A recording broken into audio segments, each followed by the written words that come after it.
और डीएनए में आपका स्वागत है। आज लॉकडाउन का 30वां दिन है और हम उम्मीद करते हैं कि आप सकुशल होंगे, अपने अपने घरों में पूरी तरह स्वस्थ होंगे। लॉकडाउन हटने में अब सिर्फ 10 दिन का समय बचा है और अगर सब कुछ ठीक रहा तो 10 दिनों के बाद आपको लॉकडाउन से आजादी मिल सकती है। पालघर में हिंसक भीड़ द्वारा साधुओं की हत्या को अब 7 दिन बीत चुके हैं। हम लगातार इस खबर का फॉलोअप कर रहे हैं और इसका सच आप तक पहुंचा रहे हैं। हालांकि बाकी मीडिया के लिए यह खबर मर चुकी है। आज हम पालघर की घटना पर पर्दा डालने वालों का पर्दाफाश करेंगे। हम इस मुद्दे पर लगातार इन्वेस्टिगेशन कर रहे हैं और हर रोज नए खुलासे कर रहे हैं। आज हम आपको पालघर हत्याकांड पर एक चश्मदीद की गवाही सुनाएंगे। इस हत्याकांड पर हमारी आज की पड़ताल देखकर आपको पता चलेगा कि जिन्होंने साधुओं की हत्या की वो असल में आदिवासी नहीं थे, बल्कि राजनीति से प्रेरित एक भीड़ थी।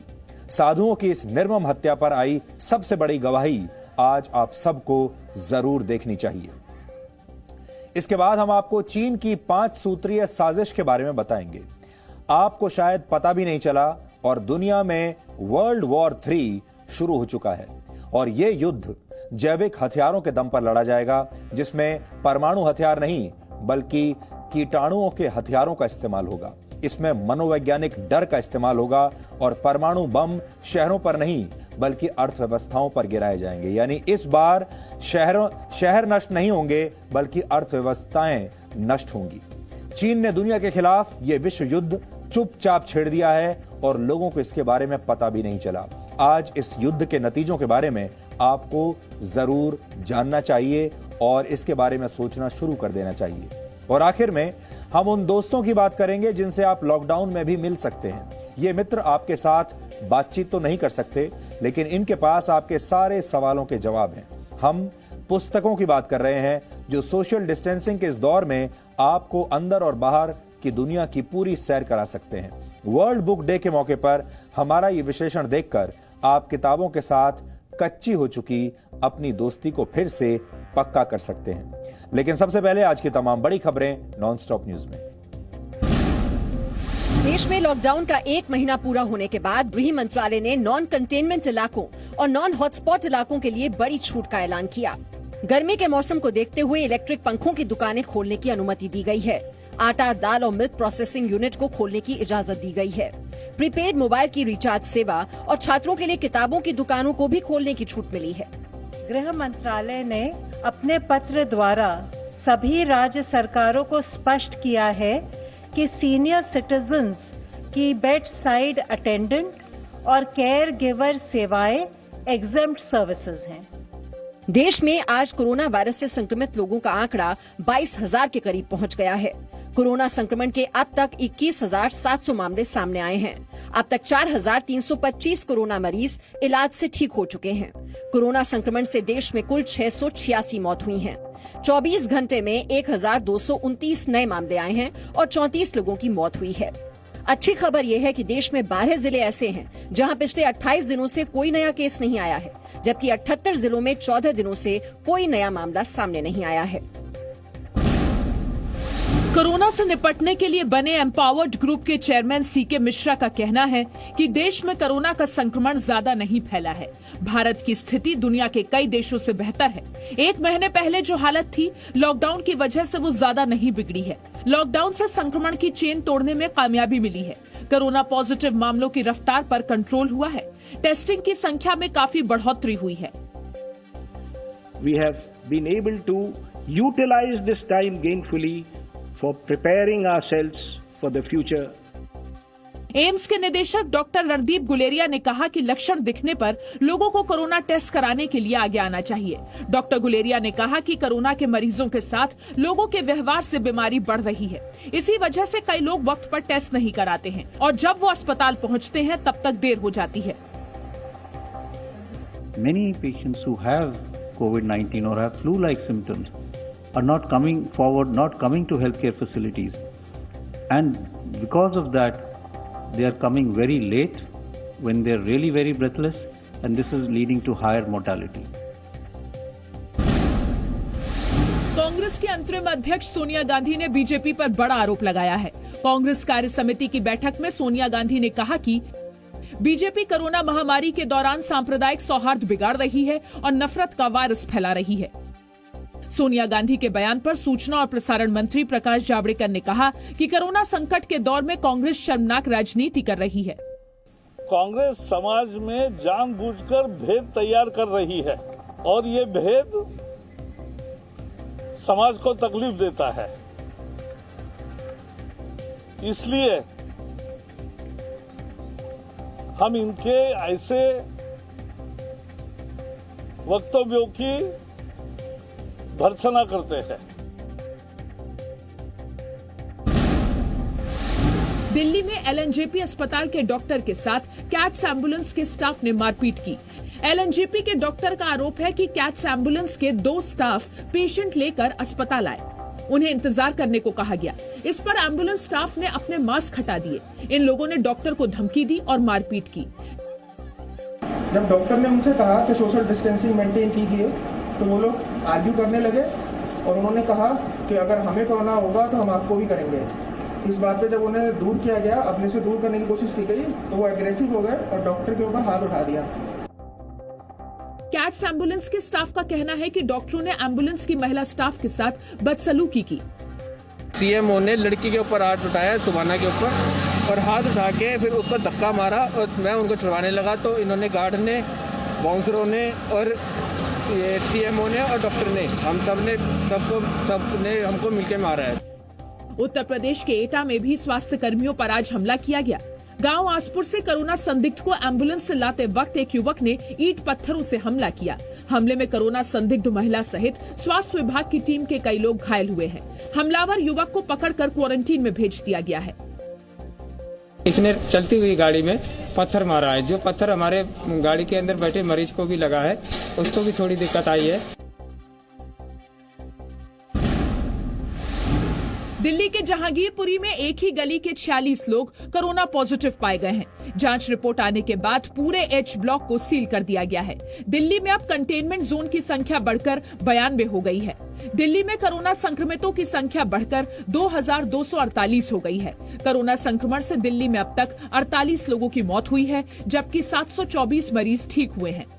दिल्ली में कुल मिलाकर 2248 पॉजिटिव केसेस अभी तक पाए गए हैं, जिसमें 92 केसेस कल ऐड हुए थे और कल 113 लोग रिकवर हुए हैं, ठीक हो गए हैं। कुल मिलाकर दिल्ली के अंदर 724 लोग अभी तक ठीक हो चुके हैं, जो कि 32% होता है। दिल्ली पुलिस की क्राइम ब्रांच में तैनात एक एएसआई में कोरोना संक्रमण पॉजिटिव पाया गया है। मानसरोवर में रहने वाले एएसआई के 6 पड़ोसियों में भी कोरोना संक्रमण मिला है। दिल्ली के ही मेहरौली में एक अपार्टमेंट को सील किया गया है। यहां रहने वाले एक स्वास्थ्य कर्मी और उसके रिश्तेदार की कोरोना पॉजिटिव पाए जाने के बाद अपार्टमेंट को सील किया गया।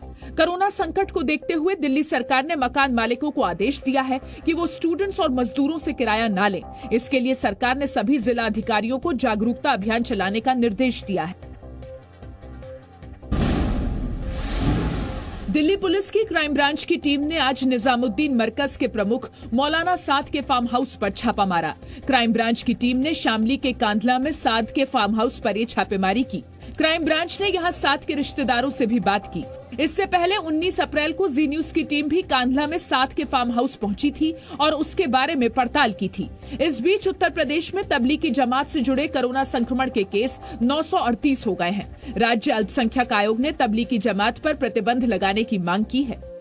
तबलीगी जमात के सदस्य मुस्लिम बस्तियों में जाकर छिप रहे हैं, मस्जिदों में छिप रहे हैं। हम लोग इस कंक्लूजन पे, इस निष्कर्ष पे पहुंचे कि तत्काल उत्तर प्रदेश में राज्य सरकार को हम लोग अपनी संस्तुति जारी करें कि वो तबलीगी जमात पर प्रतिबंध लगाएं। कोरोना संकट के दौर में प्रधानमंत्री मोदी लोगों को बुजुर्गों का ध्यान रखने का संदेश दे रहे हैं। प्रधानमंत्री मोदी खुद लगातार बुजुर्ग नेताओं से बात कर रहे हैं। प्रधानमंत्री ने आज गुजरात के मेहसाणा में ऊंझा से बीजेपी के विधायक रहे नारायण पटेल से फोन पर बात की। मेरी और मेरे सारे परिवार की तबीयत की उसने इंक्वायरी की, पूछताछ की और पूरा तबीयत कैसी है। इस दौरान प्रधानमंत्री मोदी ने नारायण पटेल से उनके घुटने के दर्द के बारे में भी पूछा। प्रधानमंत्री मोदी ने आज दिल्ली के पूर्व विधायक ओपी बब्बर से भी फोन पर बात करके उनका हाल पूछा। महामारी को लेकर प्रधानमंत्री मोदी ने 85 साल के ओपी बब्बर को स्वास्थ्य का ध्यान रखने की सलाह दी।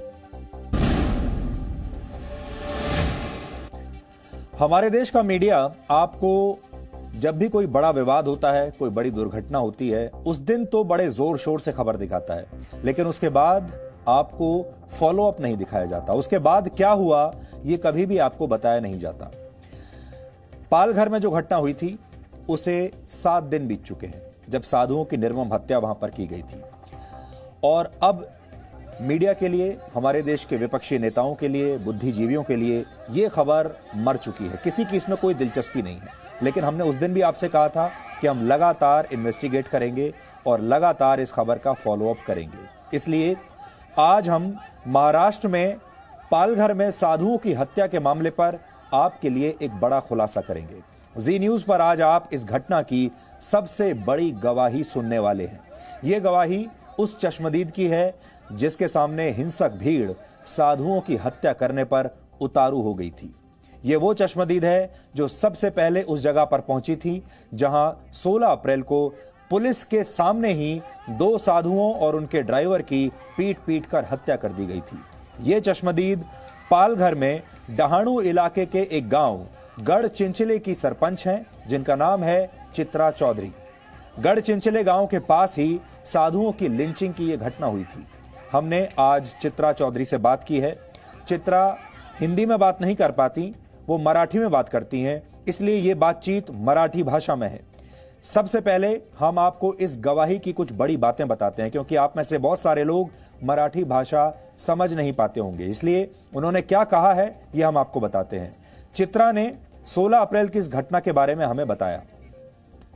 उन्हें रात 8:30 बजे के करीब यह पता चला कि चेकपोस्ट पर एक गाड़ी रोकी गई है।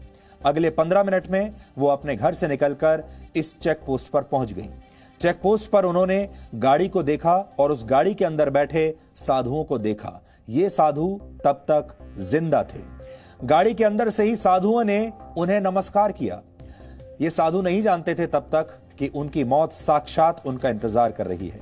सरपंच चित्रा ने साधुओं से पूछा कि वो कौन है और उन्हें कहां जाना है।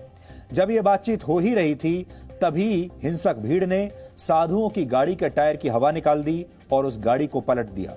सरपंच चित्रा का दावा है कि पुलिस के आने तक वो लोगों को समझाने की लगातार कोशिश करती रही।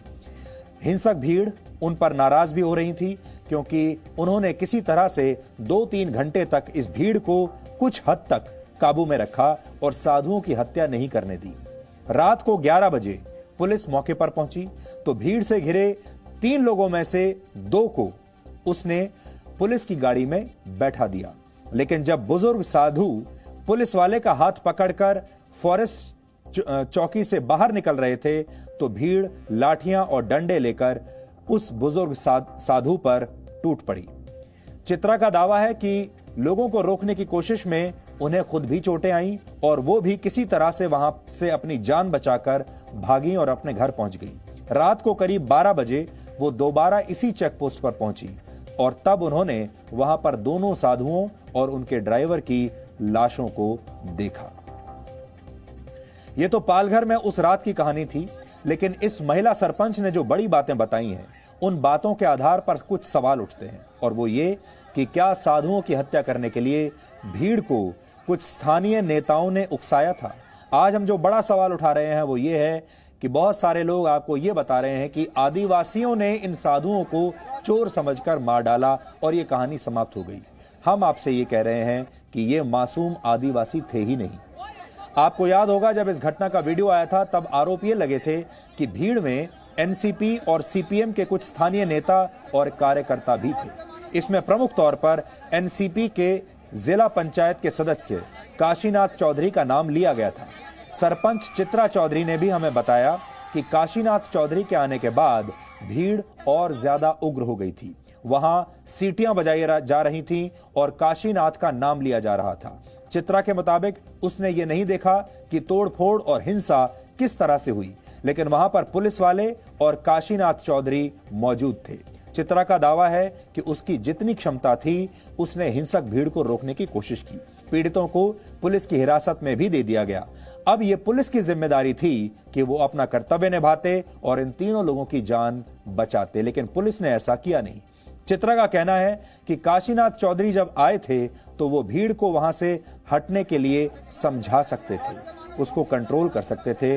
चित्रा ने सवाल उठाए हैं कि काशीनाथ के आने के बाद भीड़ इतने हथियार लेकर वहां पर इतनी बड़ी संख्या में कैसे जुटने लगी, भीड़ वहां पर बढ़ने कैसे लगी। ये सब वो जानकारी है जो सरपंच चित्रा चौधरी ने हमें फोन पर बताई है। उन्होंने कैमरे पर भी करीब करीब यही बातें कही हैं और उस दिन की घटना के बारे में बताया है। चित्रा की इस गवाही को आज पूरे देश को बहुत ध्यान से सुनना चाहिए।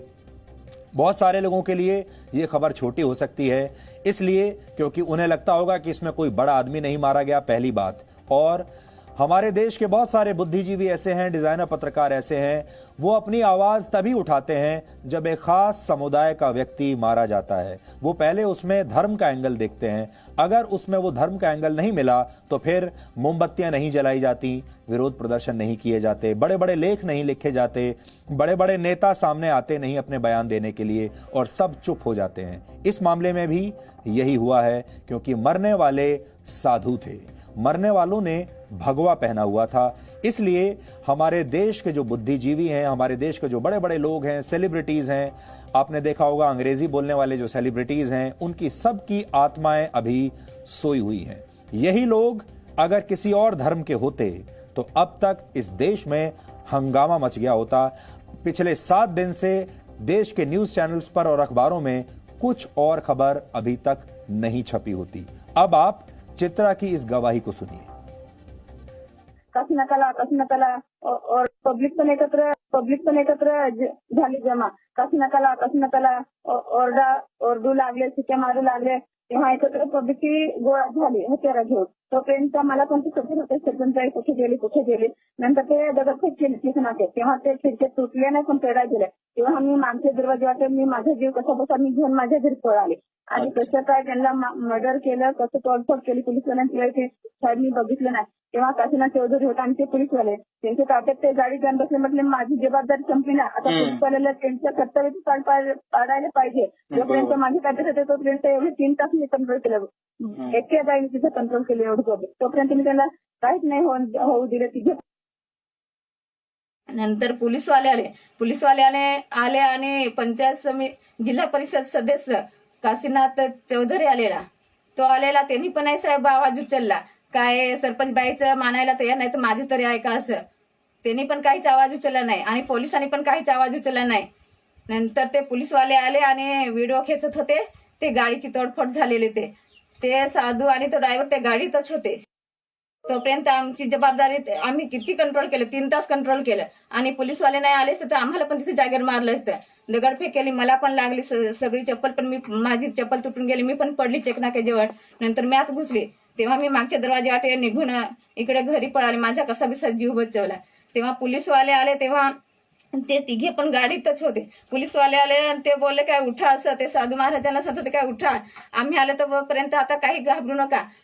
ते उठले आणि दोघे ड्रायव्हर आणि तो दुसरा साधू होता, तो डायरेक्ट इथं त्यांची गाडी आणि पोलिसवाल्यांची तिकडनं गाडी होती, दांड्याची तिकडनं होती आणि इकडनं गाडी होती। तोपर्यंत ते आले आणि ते साधू महाराज, ते ड्रायव्हर साधू महाराज दुसरा होता, तो डायरेक्ट पोलिसवाल्या गाडीत जाऊन बसले। ते दोघे जाऊन बसले आणि एक मतारा सारखा होता, तो मतारा मागून उठला आणि गाडीतून असा निघाला चेकनाक्याजवळ। तेव्हा ते पोलिसवाला मेजर कोण साळके म्हणून त्याने हाताला पकडलं आणि त्यांना असं त्यांच्या गाडीत प्रयत्न केला न्यायचा। ते दोघे जाऊन बसले आणि हा मतारा सारखा होता, त्याला दगडफेक केली, तेव्हा मला पण लागला आणि ते मताऱ्याला पण लागलं। तो साधू होता, रक्त पूर्ण यायचा त्याच्या डोक्याला। तोपर्यंत गाडीतून बाहेर काढले, तेव्हा दगडफेक केली, तेव्हा मला पण मारलं असं खूप दगडाने मुगामार लागला। मी पण तिथे चेकनाक्याजवळ पडली, माझी पण चप्पल तुटली, तरी पण मी कशी बसी त्या चेकनाक्यात घुसले आणि तेव्हा परत लगेच हल्ला केला आमच्यावर। ते चेकनाक्यात लपले, तिथे दगडफेक केली, काही सरपंच बाई याच्यात घुसली असं दगडफेक केली। तोपर्यंत मी एकदम घाबरलेले, एकदम जाम घाबरलेले। राष्ट्रवादीचे आहेत आणि मी बीजेपीचे सरपंच आहेत, पण साहेब आम्ही राजकारण असं काहीच कुठे करत नाही। आजपर्यंत एवढं मर्डर झालं, काय घटना घडली मी नाही बघितली, पण साहेब घेऊन गेले तेव्हा मी बघितले, 2 मर्डर खाली होते, गाडीत मर्डर होते। मी इथे राजकारण करत नाही असं पण पण तिथं पण ते माणसं आहे, काही पोरं आहेत, काही जेंट्स आहेत। मी एवढी पब्लिक मी नाव नाही सांगू शकत, पण मी एवढी विनंती करते काय चेक नाक्यात कॅमेरे होते, सीसीटीव्ही कॅमेरे होता, ते फुटेज जर चेक केले तर मी सांगू शकते हा पोरगा आहे, तो पोरगा आहे, याचं हे नाव आहे, त्याचं ते नाव आहे। तो आज हम आपके सामने ये बताने की कोशिश कर रहे हैं कि कुछ खास लोगों ने आपके सामने गलत कहानी पेश की है और आपको ये बताया है कि ये जो हत्या है ये आदिवासियों ने की है। लेकिन ये आदिवासी वो नहीं है जिनके बारे में आप सुनते आए हैं, पढ़ते आए हैं। ये स्मार्टफोन रखने वाले आदिवासी हैं। ये वो आदिवासी हैं जो एक खास राजनीतिक विचारधारा से इन्फ्लुएंस्ड हैं, उस पर विश्वास रखते हैं। ये आदिवासी वैसे आदिवासी नहीं है जैसे आपके दिमाग में आदिवासियों की छवि होती है। ये आदिवासी अखबार पढ़ने वाले आदिवासी हैं, ये न्यूज़ चैनल भी देखते हैं, ये राजनीति में अपनी पूरी दिलचस्पी भी रखते हैं, ये स्मार्टफोन वाले आदिवासी हैं, ये फेसबुक वाले आदिवासी हैं, ये सोशल मीडिया वाले आदिवासी हैं। ये अच्छी तरह से जानते थे कि ये क्या कर रहे हैं। और आगे बढ़ने से पहले जिन साधु के बारे में हमने आपको कल भी बताया था, एक बार हमें कल उनका एक वीडियो मिला था जिनकी हत्या हुई थी। उनका एक वीडियो हम आपको आज फिर से दिखाना चाहते हैं। अब आप सोचिए कि इस व्यक्ति के विचार आप सुनिए और कैसे इस साधु की निर्मम हत्या हुई है और इस साधु ने कैसे उस समय भी मुस्कुराकर शांति का एक संदेश देने की कोशिश की। कैसे ये साधु जो हैं ये उस पुलिस वाले की बाजू थामे हुए थे इस विश्वास के साथ कि ये मेरे ही देश के लोग हैं, हमारे ही राज्य के लोग हैं, ये हमारा कुछ नहीं बिगाड़ेंगे। और उसके बाद क्या हुआ आप सब जानते हैं। पहले आप इनका एक वीडियो देखिए। पुत्रोर्गलितं फलम्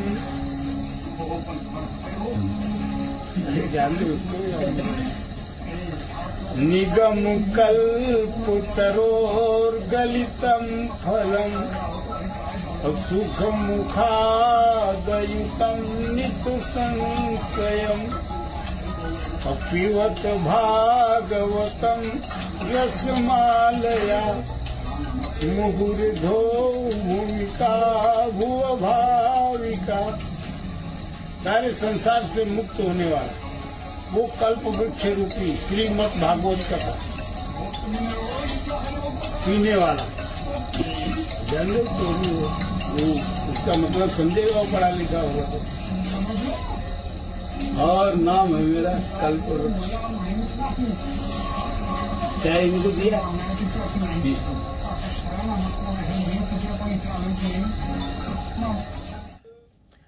स्वामी कल्प वृक्ष गिरी महाराज ये संत थे और अपने आखिरी समय में भी इनकी तस्वीर आप देखिए। इनके चेहरे पर क्रोध नहीं है, इनके चेहरे पर तब भी शांति थी, इनके चेहरे पर तब भी मुस्कुराहट थी, इनके चेहरे पर तब भी घृणा के या डर के कोई भाव उस समय नहीं थे। लेकिन इनकी गलती ये थी कि ये भगवा वस्त्र पहने हुए थे। इनकी गलती ये थी कि ये संत थे। इनकी गलती ये थी कि इनके पीछे देश के बड़े बड़े बुद्धिजीवी नहीं खड़े हुए थे। ये इनकी गलती थी। आपने इससे पहले नोट किया होगा कि हमारे देश में जब भी कभी कोई दंगे होते हैं, कभी कोई लिंचिंग होती है, कभी कोई हिंसक भीड़ किसी की हत्या कर देती है, तो सबसे पहले प्रधानमंत्री मोदी का इस्तीफा मांगा जाता है। आप याद करिए जब उत्तर प्रदेश में अखलाक की हत्या हुई थी, हमें उसका बहुत दुख है, बहुत बुरा हुआ, नहीं होना चाहिए था। लेकिन उसके बाद आप जानते हैं वो कितना बड़ा मुद्दा बना था। इसी तरीके से हाल ही में जब दिल्ली में दंगे हुए, कितना बड़ा मुद्दा बना था। और हम दिल्ली के दंगों की इस समय जांच चल रही है। ये तब हुए थे जब नए नागरिकता कानून की घोषणा हुई थी, उस दौरान ये दंगे हुए। जब अमेरिका के राष्ट्रपति डोनाल्ड ट्रंप भारत आए हुए थे, दिल्ली में ही थे, उस समय दिल्ली में दंगे हुए थे। और हम आपको आज ये बता सकते हैं, मैं खुद वहां पर गया था, ये दंगे सुनियोजित तरीके से किए गए थे। ये दंगे एक दिन दो दिन में हो ही नहीं सकते थे। हमने जो वहां पर जाकर देखा उसमें हमें ये लगा कि इन दंगों के लिए कई हफ्तों की तैयारी की गई होगी पहले, और तब जाकर ये दंगे हुए हैं। और ये बात हम दावे के साथ कह सकते हैं आपको, जो कुछ हमने वहां पर देखा। उस समय भी ये कहा गया कि भारत में असहनशीलता बढ़ गई है। तो इससे पहले आपने देखा होगा कि कितना बड़ा मुद्दा बनाया जाता है। इस बार ना तो किसी ने महाराष्ट्र के मुख्यमंत्री उद्धव ठाकरे का इस्तीफा मांगा, बल्कि सबने कहा इसमें धार्मिक एंगल मत ढूंढिए, ये सिर्फ हिंसा की एक दुर्भाग्यपूर्ण घटना है, उससे ज्यादा कुछ नहीं। किसी ने शोर नहीं मचाया, पश्चिमी मीडिया नहीं आया, मोमबत्तियों वाले जुलूस नहीं निकले। और हमारे देश के बड़े बड़े अंग्रेजी बोलने वाले सेलिब्रिटीज भी सोशल मीडिया पर किसी खास हैशटैग के साथ बाहर नहीं आए, किसी ने आंसू नहीं बहाए। और इसी बात का हमें दुख है। हम लगातार इस मामले की इन्वेस्टिगेशन कर रहे हैं, लेकिन आपको यह भी बताते हैं कि हम किसी एक व्यक्ति का पक्ष नहीं लेंगे, आपको सच्ची तस्वीर दिखाएंगे, पूरी सच्चाई के साथ और पूरी ईमानदारी के साथ। सरपंच चित्रा चौधरी ने यह बताया कि इस आदिवासी इलाके में यह अफवाह जरूर फैली हुई थी कि चोर आते हैं और बच्चों को उठाकर ले जाते हैं, इसलिए अफवाह वाली बात सही है। और इसी अफवाह को साधुओं की हत्या की वजह भी तब बताया गया। लेकिन सरपंच ने अपनी गवाही में जिस तरह से भीड़ के अचानक उग्र हो जाने की बात कही है, उससे यह सवाल उठता है कि क्या अफवाह सिर्फ कहने के लिए थी और असली मकसद साधुओं की हत्या करना ही था। अभी बड़ा सवाल यह भी है कि अफवाह है भी और आपको अगर शक है भी कि ये लोग चोर हैं, तो क्या आप उनकी हत्या कर देंगे? ये तो वो देश है जब हमने कसाब जैसे आतंकवादी को भी पूरा फेयर ट्रायल दिया, वर्षों तक सुप्रीम कोर्ट तक उसको जाने की इजाजत दी और तब जाके उसे फांसी की सजा मिली। ये वो देश है जहां पर हमने निर्भया के कातिलों को भी 7 साल अपना पक्ष रखने का मौका दिया। कानूनी विकल्प उन्होंने एक एक करके सब इस्तेमाल किए, तब जाके उनको फांसी हुई। तो फिर इन साधुओं ने ऐसा क्या किया था कि इन्हें इस तरह निर्मम हत्या का सामना करना पड़ा? सवाल यह भी है कि पुलिस अब तक ये क्यों नहीं बता पाई कि कैसे वो भीड़ के सामने इतनी बेबस हो गई और कैसे खुद पुलिस ने ही साधुओं को भीड़ के हवाले कर दिया। इतनी बड़ी संख्या में बताया जाता है कि लगभग 15 पुलिस वाले वहां पर थे। क्या वो कुछ 100 लोगों की भीड़ को कंट्रोल नहीं कर सकते थे? इन सवालों का जवाब दिए जाने की बजाय इस समय इस पर सिर्फ राजनीति हो रही है। चित्रा चौधरी गढ़चिंचले गांव से बीजेपी की सरपंच है, हम आपको यह भी बता देते हैं।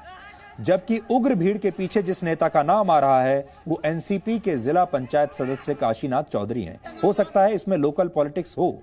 काशीनाथ चौधरी ने भी आरोप लगाया है, इसलिए हमने उनसे भी बात की।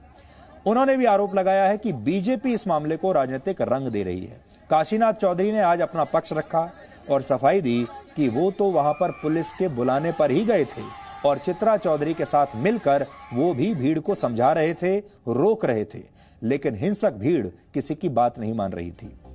महाराष्ट्र कांग्रेस ने भी आरोप लगाए हैं कि इस मामले में जिन आरोपियों को गिरफ्तार किया गया उनमें कुछ बीजेपी के कार्यकर्ता भी हैं। 16 तारखेच्या रात्री कासा भागामध्ये हॉस्पिटलमधले 2 कोरोना पॉझिटिव्हची बातमी लागली होती आणि कासा पूर्ण सील करण्याचा पोलिसांकडून प्रयत्न चालू होते आणि त्याच दरम्यान मी घरी होतो। रात्री त्या बातम्या ज्या काय अपडेट आहेत त्या बघत होतो।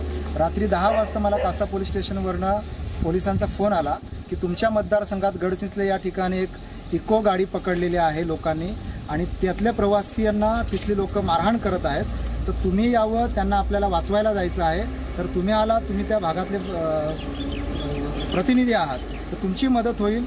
आणि त्या हेतूने त्यांनी मला आवाहन केलं। मी घरून लगेच निघालो, कासा पोलीस स्टेशनला गेलो। कासा पोलीस स्टेशनवरनं पोलिसांच्या 3 गाड्या, माझी 4थी गाडी आणि कासा पोलीस स्टेशनचे पोलीस उपनिरीक्षक कटारे साहेब हे स्वतः माझ्या गाडीत बसले। अशा 4 गाड्या घेऊन आम्ही गडचिंचल्याच्या दिशेने निघालो। रस्त्यामध्ये बऱ्याच ठिकाणी लोकांनी, स्थानिक लोकांनी दगडा रचून ठेवल्या होते, रस्ते ब्लॉक केले होते, ते सुद्धा आम्ही काढले। आम्ही साधारणतः रात्री 11च्या दरम्यान त्या ठिकाणी पोहोचलो। आम्ही पोहोचण्याच्या अगोदर तिथल्या स्थानिक सरपंच चित्रा चौधरी या भारतीय जनता पक्षाच्या त्या ठिकाणी पोहोचल्या होत्या। आम्ही तिथे गेल्यानंतर त्या तिघांनाही मदत करण्याचा प्रयत्न केला। चित्रा सावक चौधरी या सुद्धा त्या ठिकाणी मदत करत होत्या, परंतु 2-2.5 हजाराचा जमाव त्या ठिकाणी होता। त्यांनी आमचंही ऐकलं नाही। तिथं वन विभागाचे कर्मचारी 3 होते, त्यांचंही ऐकलं नाही। आम्हालाही धक्काबुक्की केली। पोलिसांच्या गाडीवरती दगडफेक केली, माझ्या गाडीवरती पण दगडफेक केली। माझ्या गाडीला सुद्धा काच फुटली त्या ठिकाणी। आम्ही सगळ्यांना हात जोडून विनंती करत होतो, परंतु कोणीही ऐकलं नाही। आता या प्रकरणाला भारतीय जनता पक्षाकडनं राजकीय रंग देण्याचा प्रयत्न केला आहे। मी त्या ठिकाणी पोलिसांनी आवाहन केलं म्हणून मदत कार्यासाठी गेलो होतो आणि तेही पोलिसांच्या सोबत गेलो होतो, परंतु आता भारतीय जनता पक्ष त्याला माझ्या पक्षाचं नाव घेऊन, शरद पवार साहेबांचं नाव घेऊन त्याला राजकीय रंग देण्याचा प्रयत्न करत आहेत। माझी नम्र विनंती आहे अशा लोकांना की कृपया याला राजकीय रंग देण्याचा प्रयत्न करू नका आणि ज्यांनी माझ्या नावाचा असा दुरुपयोग केलेला आहे किंवा माझी बदनामी केलेली आहे यांच्यावरती कडक कारवाई व्हावी ही विनंती। तो काशीनाथ चौधरी कह रहे हैं कि वहां 2500 लोगों की भीड़ वहां पर पहुंच गई थी। अब हमारा सवाल यह है, आप सब जानते हैं इस समय पूरे देश में लॉकडाउन चल रहा है। कोरोना वायरस की वजह से सोशल डिस्टेंसिंग की बात हो रही है।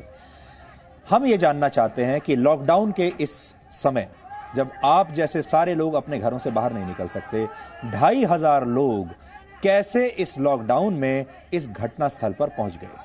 ये सज्जन कहते हैं कि 2500 लोग थे। इससे पहले जो रिपोर्ट्स आई थी उसमें कहा गया था कि 200 से 250 लोग थे। कोई नहीं बता पा रहा है कि असली संख्या कितनी थी, 200 लोग थे या 2000 थे, 250 थे या 2500 थे। लेकिन बड़ा सवाल ये उठता है कि प्रशासन क्या कर रहा था, पुलिस क्या कर रही थी कि इतनी बड़ी संख्या में लोग लॉकडाउन को तोड़कर पहली बात तो बाहर निकले। सोशल डिस्टेंसिंग जैसी कोई वहां चीज नहीं है, किसी ने मास्क नहीं लगाए हुए, ये सब तो छोड़ ही दीजिए। और इन लोगों ने पुलिस की मौजूदगी में 3 लोगों की खुलेआम निर्मम हत्या कर दी। ये कमाल की बात है। और आप सोचिए, भारत जैसा इतना बड़ा देश, इतना बड़ा लोकतंत्र, 24 घंटे के इतने सारे न्यूज चैनल्स यहां पर चलते हैं जो पल पल की खबर आपको देते हैं। इतना बड़ा सोशल मीडिया हमारे यहाँ पर है जहाँ करोड़ों लोग दिन भर सोशल मीडिया पर एक दूसरे से बात करते हैं, अपनी राय देते रहते हैं। और किसी को ये नहीं पता चल पा रहा कि इन 3 लोगों की हत्या भारत के ही इस कोने में, इस जगह पर कैसे हो गई। ये बहुत ही कमाल की बात है।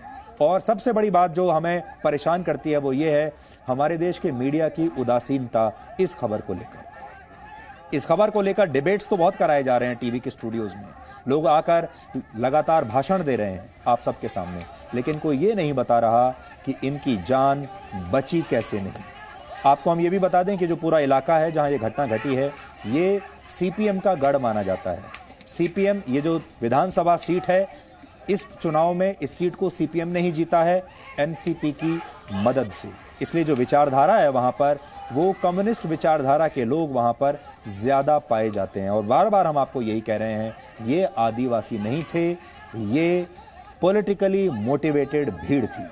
जिस तरह से भीड़ द्वारा की गई साधुओं की हत्या पर राजनीति हो रही है, उससे ये साफ है कि मॉब लिंचिंग का ये मामला सामान्य नहीं है। जिन्हें चोर बताया जा रहा था वो चोर नहीं थे, और जिन्हें आदिवासी बताया जा रहा है वो आदिवासी भी नहीं है। साधुओं की हत्या करने वाली भीड़ के आदिवासी सामान्य आदिवासी नहीं थे, ये स्मार्टफोन वाले आदिवासी थे। उन्हें राजनीतिक तौर पर उग्र बनाया गया था, वरना किसी की इतनी हिम्मत कैसे हो सकती है कि वो पुलिस के सामने भी लॉकडाउन का पालन न करते हुए ऐसे खुलेआम हत्या कर दे। ऐसा वही कर सकते हैं जिनके पीछे राजनीतिक शक्ति होती है, और जिस शक्ति का एहसास वो अपने इलाके के लोगों को कराना चाहते हैं, उन्हें डराने के लिए। इस मामले की जांच में अभी कई परतें खुलनी बाकी हैं। इसके बाद ही पूरा सच आपके सामने आएगा कि पालघर में साधुओं की हत्या करने का असली मकसद क्या था। लेकिन सही मायने में देखा जाए तो किसी भी खबर का सच तब सामने आता है जब उस खबर का लगातार फॉलोअप होता है। इसमें बहुत मेहनत लगती है, कई सौ किलोमीटर दूर ऐसे दूर दराज के इलाकों में जाना पड़ता है, वहां पर कई कई दिन रहना पड़ता है। लेकिन जब कोई खबर मीडिया के लिए मर चुकी होती है तो उसका सच कभी सामने नहीं आता। इसलिए जी न्यूज इस खबर की पड़ताल लगातार करता रहेगा।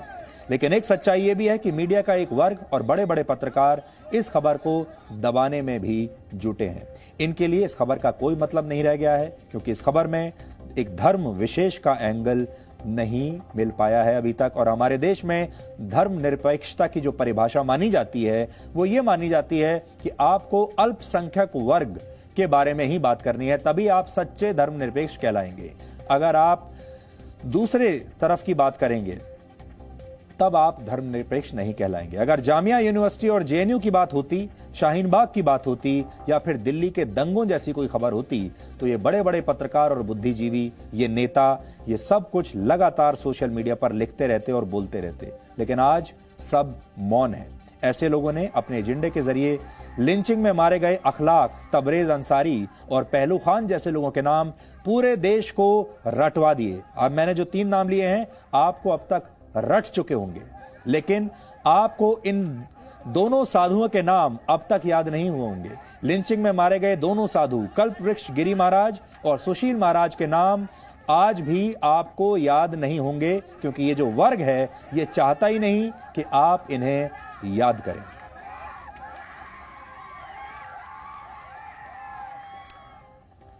सत्य की बात हो ही रही है, तो अब हम उस सत्य की बात करेंगे जिससे पूरी दुनिया का सामना इन दिनों हो रहा है। कोरोना वायरस के संकट ने सब कुछ बदल दिया है। जिंदगी के मायने भी बदल दिए हैं और जिंदगी के बाद के संस्कार भी बदल दिए हैं। हमारे दुनिया में दो संस्कार बहुत महत्वपूर्ण माने जाते हैं, एक जन्म के किए गए संस्कार और एक मृत्यु के बाद के संस्कार। दुनिया के कई देशों में इससे इतनी ज्यादा मौतें हो रही हैं कि शवों को दफनाने के लिए भी अब कब्रिस्तान छोटे पड़ रहे हैं और सामूहिक कब्रें खोदकर जैसे तैसे शवों को दफनाने की रस्म अदायगी अब की जा रही है। ब्राजील से भी एक ऐसी ही सामूहिक कब्र की तस्वीरें सामने आई, सामूहिक कब्रिस्तान जो वहां पर मानोस शहर के सबसे बड़े कब्रिस्तान में बनाई गई है, जिसमें एक साथ सैकड़ों शवों को दफनाया जा रहा है जिनकी मौत कोरोना संक्रमण से हुई है। देखिए, करीब 20 लाख की आबादी वाला यह शहर ब्राजील के सबसे ज्यादा कोरोना प्रभावित शहरों में शामिल है, जहां कोरोना संक्रमण की शुरुआत से पहले हर दिन औसतन 30 लोगों की मौत हो रही थी, लेकिन अब वहां हर रोज 100 से भी ज्यादा मौतें हो रही हैं, जिसकी वजह से मानोस के सबसे बड़े कब्रिस्तान में ना तो अब इतना स्टाफ बचा है कि हर शव का अलग से अंतिम संस्कार किया जा सके और ना ही इतनी जगह बची है कि हर शव को अलग अलग दफनाया जा सके।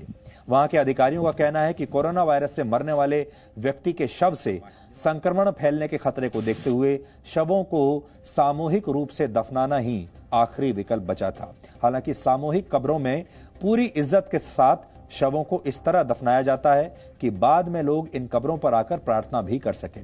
इसके लिए कब्रों के बीच एक निश्चित दूरी रखी गई है ताकि यह भी पता चलता रहे कि किस कब्र में किसके शव को दफनाया गया है।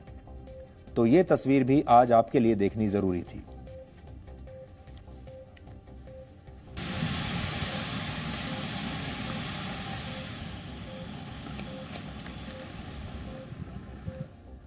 तो डीएनए में अब हम आपको कुछ और भी बताने वाले हैं। इससे पहले भी हम कई बार बता चुके हैं कि जब तक दुनिया के बड़े बड़े देश कोरोना वायरस को कंट्रोल करेंगे, तब तक चीन की अर्थव्यवस्था को दुनिया की अर्थव्यवस्था को कंट्रोल कर चुका होगा। लेकिन अब बात इससे भी आगे बढ़ चुकी है।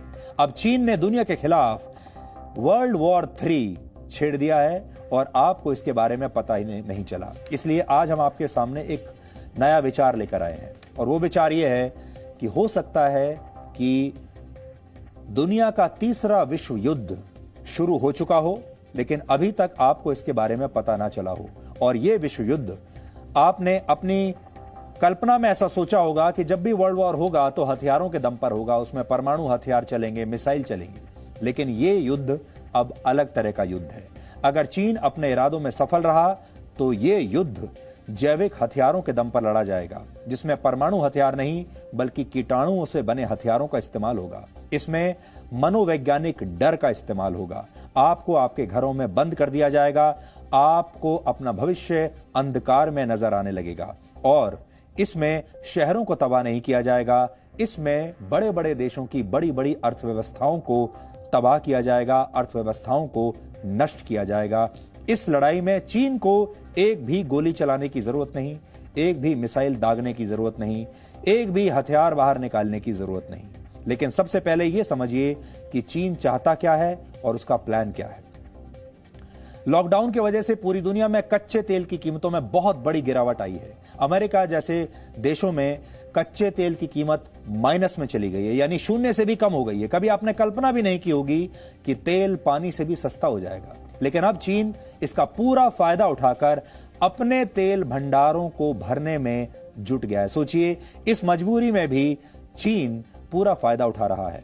दिसंबर में कोरोना वायरस का पहला मामला चीन में सामने आया था और जब मार्च में वर्ल्ड हेल्थ ऑर्गेनाइजेशन ने इसे महामारी घोषित किया था, तब अचानक से अंतर्राष्ट्रीय बाजार में कच्चे तेल की कीमतें गिरने लगी।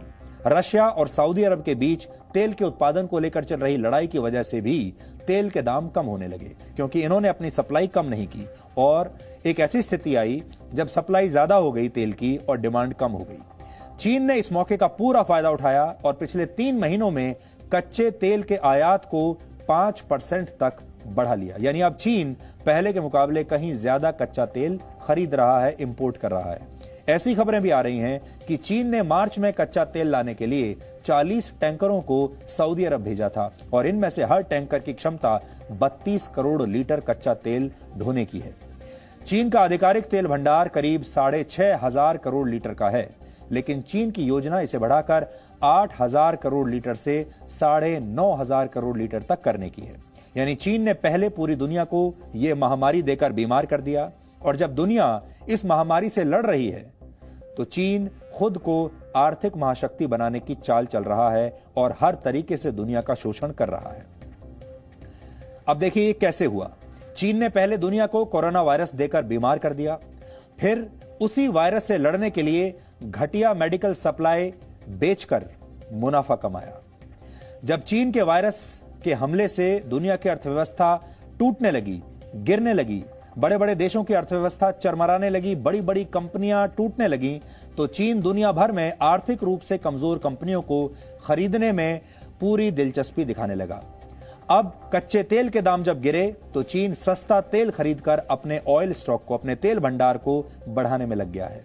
चीन विश्व स्वास्थ्य संगठन में भी अपनी दखलंदाजी को अब और बढ़ाना चाहता है, क्योंकि वो समझ गया कि उसे अभी वर्ल्ड हेल्थ ऑर्गेनाइजेशन को और इस्तेमाल करना है। उसने WHO को $3 करोड़ यानी करीब 228 करोड़ रुपए की अतिरिक्त आर्थिक मदद देने का भी हाल ही में ऐलान किया, यानी वो और पैसा देगा। वो भी तब जब अमेरिका WHO की फंडिंग पर रोक लगा चुका है। पूरी दुनिया के बड़े बड़े देश WHO की भूमिका पर सवाल उठा रहे हैं और WHO पर यह आरोप लग रहे हैं कि WHO और चीन इस मामले में, कोरोना वायरस के मामले में एक दूसरे से मिले हुए हैं। जाहिर है दुनिया इस वक्त चीन द्वारा छेड़े गए युद्ध में घिर गई है, जिसमें दुनिया के देशों को 2 मोर्चों पर लड़ना पड़ रहा है। एक तरफ कोरोना वायरस से अपने लोगों की जान बचानी है और दूसरी तरफ चीन की विस्तारवादी नीतियों से बचना है। दुनिया भर की फैक्ट्रियां बंद हैं, दुनिया भर के शहर बंद हैं, दुनिया भर के दफ्तर बंद हैं, बाजार बंद हैं, सब कुछ, सारी आर्थिक गतिविधियां बंद हैं। एक हिस्सा है पूरी दुनिया का जहां पर फैक्ट्रियां भी चल रही हैं, जहां पर बाजार भी खुले हुए हैं, जहां पर दफ्तरों में भी काम हो रहा है, सब कुछ पहले जैसा चल रहा है। और वो एक हिस्सा है उस दुनिया का जो वो है चीन। यानी पूरी दुनिया बंद पड़ी है, चीन में सब चालू है। लेकिन चीन हथियारों वाला युद्ध नहीं लड़ रहा, बल्कि दुनिया पर आर्थिक, जैविक और मनोवैज्ञानिक हमले कर रहा है। और अब तो अमेरिकी राष्ट्रपति डोनाल्ड ट्रंप ने भी कह दिया है कि ये कोरोना कोई फ्लू नहीं है, बल्कि अमेरिका पर बाकायदा हमला हुआ है। चीन के बाद अब चीन के दोस्त पाकिस्तान के बारे में भी आज आपको बताते हैं। कोरोना वायरस का संक्रमण रोकने के लिए पूरी दुनिया में वैक्सीन बनाने की तैयारियां चल रही हैं। हर देश कोशिश कर रहा है कि वो इस वैक्सीन को पहले बना ले। और यकीन मानिए कोरोना वायरस का कोई इलाज नहीं है और आप लोग चाहे घर में रहें या घर से बाहर रहें, कोरोना वायरस से बच ही जाएंगे, इस बात की कोई गारंटी उस दिन तक नहीं है जब तक इसकी वैक्सीन नहीं आ जाती। इसीलिए बहुत सारे लोग ये कह रहे हैं कि ये जो सोशल डिस्टेंसिंग है या ये जो लॉकडाउन की स्थिति है, ये अभी और भी आगे चल सकती है। आगे कई वर्षों तक आपको ऐसे ही सोशल डिस्टेंसिंग का पालन करना पड़ सकता है जब तक वैक्सीन नहीं आती। ऐसी ही एक वैक्सीन चीन ने बनाने का दावा किया है। वैक्सीन एक ऐसी दवा होती है जो किसी बीमारी के खिलाफ आपके शरीर में हमेशा के लिए एक प्रतिरोधक क्षमता विकसित कर देती है। लेकिन कोई वैक्सीन कितनी असरदार है यह पता करने के लिए पहले इसका क्लिनिकल ट्रायल करना होता है। और ये जो क्लिनिकल ट्रायल्स होते हैं, परीक्षण होते हैं, ये बहुत बार इंसानों पर होते हैं और बहुत बार जानवरों पर भी होते हैं। और ऐसा ही परीक्षण किसी इंसान के लिए खतरनाक साबित भी हो सकता है। अब चीन में बनाई गई वैक्सीन का भी एक परीक्षण चल रहा है, उसका क्लिनिकल ट्रायल किया जाएगा। लेकिन चीन अपने नागरिकों पर यह ट्रायल नहीं करना चाहता और जाहिर है कोई भी देश अपने नागरिकों को क्यों ऑफर करेगा ऐसे ट्रायल के लिए। तो मजबूरी कई बार यह हो जाती है कि वैक्सीन तो बना लिया लेकिन ट्रायल किस पर किया जाए। तो चीन ने यह फैसला किया है कि वो इस वैक्सीन का ट्रायल पाकिस्तान के नागरिकों पर करेगा और पाकिस्तान इसके लिए खुशी खुशी तैयार भी हो गया। चीन की एक बड़ी दवा कंपनी और पाकिस्तान का नेशनल इंस्टीट्यूट ऑफ हेल्थ मिलकर इस वैक्सीन का क्लिनिकल ट्रायल शुरू करेंगे। इस क्लिनिकल ट्रायल से यह पता चलेगा कि चीन में बनी यह वैक्सीन कितनी कारगर और सुरक्षित है, इसके क्या क्या साइड इफेक्ट्स हो सकते हैं और क्या यह वैक्सीन कोरोना वायरस के संक्रमण को पूरी तरह से ठीक कर सकती है। अक्सर मनुष्यों से पहले ऐसे परीक्षण पशुओं पर किए जाते हैं, लेकिन जानवरों पर किसी वैक्सीन के सफल परीक्षण का यह मतलब नहीं है कि वो इंसानों के लिए भी ठीक होगा। और ऐसे में समस्या यह है कि समय नहीं है। आपके पास इतना समय नहीं है कि पहले आप जानवरों पर ट्रायल करेंगे, फिर उसके बाद इंसानों पर आएंगे। इसलिए हर देश, हर फार्मा कंपनी ये चाहती है कि जल्दी से जल्दी इंसानों पर ट्रायल किया जाए। इंसानों पर होने वाले क्लिनिकल ट्रायल्स में कई खतरे होते हैं। कोरोना वायरस के मामले में यह संभव है कि मरीज के शरीर में बीमारी और ज्यादा फैल जाए या फिर उसकी जान भी चली जाए। कई चरणों के क्लिनिकल ट्रायल्स के बाद ही वैज्ञानिक किसी वैक्सीन को इंसानों के इस्तेमाल के लिए सुरक्षित मानते हैं। पाकिस्तान की मीडिया रिपोर्ट्स के मुताबिक ये क्लिनिकल ट्रायल्स अगले 3 महीनों में शुरू हो सकते हैं। चीन के वुहान शहर से कोरोना वायरस की शुरुआत हुई थी, लेकिन चीन अपने लोगों पर इस दवाई का परीक्षण करने के बदले पाकिस्तान में इसका टेस्ट कर रहा है। क्लिनिकल ट्रायल्स के खतरों के बावजूद चीन को खुश करने के लिए पाकिस्तान अपने लोगों पर यह परीक्षण कराने के लिए तैयार भी हो गया है। अभी दुनिया के किसी भी देश को कोरोना वायरस का वैक्सीन तैयार करने में सफलता नहीं मिली है। पाकिस्तान को भरोसा है कि अगर ये ट्रायल सफल हुए तो वो इस वैक्सीन को जल्द से जल्द चीन से हासिल कर पाएगा। पाकिस्तान में अभी कोरोना वायरस के लगभग 11,000 मरीज हैं और 230 लोगों की मौत हो चुकी है। वहां इसका संक्रमण और बढ़ सकता है। आशंका यह भी है कि अगले 1 हफ्ते में पाकिस्तान में 20,000 से ज्यादा लोग इससे पीड़ित हो सकते हैं और लगभग 500 लोगों की मौत भी हो सकती है। दुनिया के सभी देश इस लड़ाई में अपना अपना योगदान दे रहे हैं। पाकिस्तान हमारा पड़ोसी देश है। अगर वो खुद अपनी वैक्सीन बनाकर टेस्ट करता तो हमें भी खुशी होती, लेकिन इस परीक्षण से चीन ने पाकिस्तान को अपनी प्रयोगशाला बना दिया है। कोई और देश होता तो शायद उसका स्वाभिमान इस प्रयोग को कबूल न करता। कोई और देश होता तो उसकी सरकार अपने नागरिकों पर इतना बड़ा रिस्क न लेती। लेकिन आप जानते हैं ये पाकिस्तान है। आपको ये भी याद होगा कि जब वुहान में पाकिस्तान के बहुत सारे छात्र फंस गए थे और उन्होंने ये अपील की थी कि पाकिस्तान उन्हें जल्द से जल्द वहां से निकाले, तो पाकिस्तान ने इनकार कर दिया था और अपने छात्रों को और अपने लोगों को वहां मरने के लिए छोड़ दिया था, क्योंकि पाकिस्तान चीन को नाराज नहीं करना चाहता था। अब आप सोचिए, पाकिस्तान के कुछ वीआईपीज, कुछ बड़े नेता और कुछ बड़े लोग, कुछ वीआईपी लोग, इन्फ्लुएंशियल लोग, प्रभावशाली लोग, ये सब लंदन में फंसे हुए थे और वो सब इस कोरोना वायरस के दौर में लंदन से वापस आना चाहते थे पाकिस्तान, अपने अपने देशों में, अपने अपने घरों में। और पाकिस्तान ने एक विशेष विमान भेजकर उन सब लोगों को वापस बुला लिया, लेकिन वही पाकिस्तान चीन से अपने लोगों को नहीं लेकर आया। चीन ने दुनिया भर में कोरोना वायरस फैलाया तो उसका दोस्त पाकिस्तान सोशल मीडिया पर फेक न्यूज फैला रहा है, क्योंकि पाकिस्तान की महारत इसी में है। आपने गौर किया होगा, पिछले कुछ समय से सोशल मीडिया पर भारत विरोधी खबरों में बड़ी तेजी आई है। अब ऐसे लोगों के ट्वीट्स शेयर किए जा रहे हैं जो अरब देशों के शाही परिवार का सदस्य होने का दावा करते हैं। ऐसे बहुत सारे ट्विटर हैंडल से अरब देशों में काम करने वाले भारतीयों और भारत के खिलाफ आपत्तिजनक बातें लिखी जा रही हैं। लेकिन सच्चाई यह है कि ऐसा दावा करने वाले ट्विटर अकाउंट्स पूरी तरह फर्जी हैं और फेक न्यूज से नफरत फैलाने की ये कोशिश असल में पाकिस्तान की खुफिया एजेंसी ISI कर रही है। ये अरब देशों के शाही परिवार के लोग नहीं कर रहे। ऐसे अकाउंट्स में अरब देश के किसी मशहूर व्यक्ति के नाम का इस्तेमाल होता है, शाही परिवार के किसी व्यक्ति के सदस्य का नाम का इस्तेमाल होता है। इनमें लगी तस्वीरें और लोकेशन भी इन्हीं देशों की रखी जाती हैं। ऐसे ट्विटर अकाउंट्स को पाकिस्तान के हजारों लोग फॉलो करते हैं और इनकी आपत्तिजनक बातों को आपस में शेयर करते हैं। ऐसा ही एक ट्विटर अकाउंट इस वक्त आप अपनी टीवी स्क्रीन पर देख रहे हैं। यह सोशल मीडिया अकाउंट है। ट्विटर पर यह अकाउंट ओमान की राजकुमारी मोना बिन्त फहद अल सैद के नाम से बनाया गया है और इस ट्विटर अकाउंट से किए गए एक ट्वीट में लिखा है कि ओमान की सरकार भारत के मुसलमानों के साथ है। अगर भारत की सरकार मुसलमानों पर अत्याचार नहीं रोकती तो ओमान में रहने वाले 10 लाख भारतीयों को वहां से निकाला जा सकता है। इस फेक अकाउंट से लगातार भारत के खिलाफ गलत खबरें, आपत्तिजनक खबरें पोस्ट की जा रही हैं। इस ट्विटर अकाउंट के बायोडेटा में पैरोडी शब्द बाकायदा लिखा हुआ है ताकि ट्विटर के नियमों के मुताबिक यह अकाउंट ब्लॉक होने से बच जाए। और इस फर्जी अकाउंट से किए गए विवादित ट्वीट को 23,000 से ज्यादा बार रीट्वीट किया जा चुका है, बावजूद इसके कि इसमें लिखा है कि यह पैरोडी अकाउंट है। और पाकिस्तान के लोग इस ट्वीट को लगातार शेयर कर रहे हैं। पाकिस्तान के एक बड़े पत्रकार ने तो इसे बाकायदा शेयर कर दिया, कोट कर दिया और उन्होंने भी पाकिस्तान के इस प्रोपेगेंडा को आगे शेयर किया। हालांकि पाकिस्तान के इस फेक न्यूज का अब अंत हो चुका है। ओमान की राजकुमारी ने अब एक आधिकारिक बयान देकर कहा है कि उनके नाम पर बनाए गए एक फर्जी अकाउंट से विवादित पोस्ट शेयर की गई है और उनका इस फर्जी अकाउंट से कोई लेना देना नहीं है। यानी अब तक ओमान की राजकुमारी के नाम से जो ट्वीट शेयर किया जा रहा था वो ट्विटर अकाउंट ही फर्जी है और उसकी मदद से सोशल मीडिया पर भारत को बदनाम करने की ये जो कोशिशें लगातार हो रही हैं, ये पाकिस्तान कर रहा है। ओमान में भारत के राजदूत मुनु महावर ने भी इस फेक अकाउंट की सच्चाई बताने के लिए ओमान की राजकुमारी का शुक्रिया अदा किया है। अब आपको एक और ट्विटर अकाउंट दिखाते हैं जिसके जरिए सऊदी अरब की राजकुमारी होने का दावा करके आपत्तिजनक ट्वीट किया जा रहा है और इस ट्वीट को ओमान की राजकुमारी के फेक अकाउंट ने भी शेयर किया है। आप इसे पाकिस्तान से चल रहा फेक न्यूज का नया गठबंधन भी कह सकते हैं। भारत के खिलाफ चल रहे पाकिस्तान के फेक अकाउंट्स की सच्चाई अब सामने आ गई है, लेकिन पाकिस्तान से फेक न्यूज की महामारी अभी जारी है।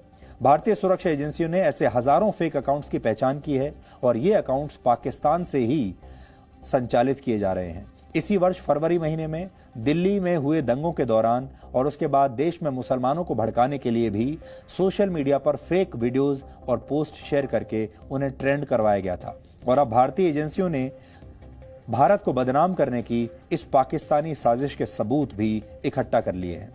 पूरी दुनिया इस समय वायरस के संक्रमण से लड़ रही है। पाकिस्तान में भी बहुत बड़ी संख्या में लोग संक्रमित हुए हैं, लेकिन पाकिस्तान अपनी सारी ताकत इस महामारी को खत्म करने के बदले सोशल मीडिया पर भारत के खिलाफ फेक न्यूज वाला साइबर युद्ध चलाने में लगा रहा है।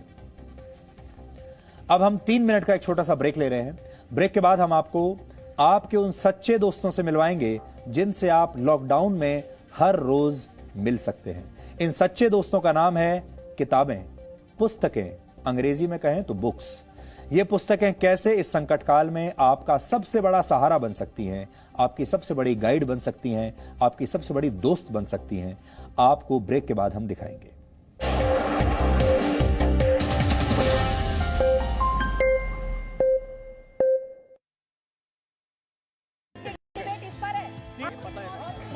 कोर्ट डिसाइड करे। He believes in the business of profit. Stocks focus में बनते और शेयरों में और ज्यादा डरना चाहते हैं। He believes the world is one.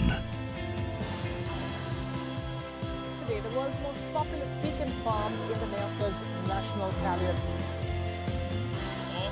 This virus, remember, He rules India's prime time.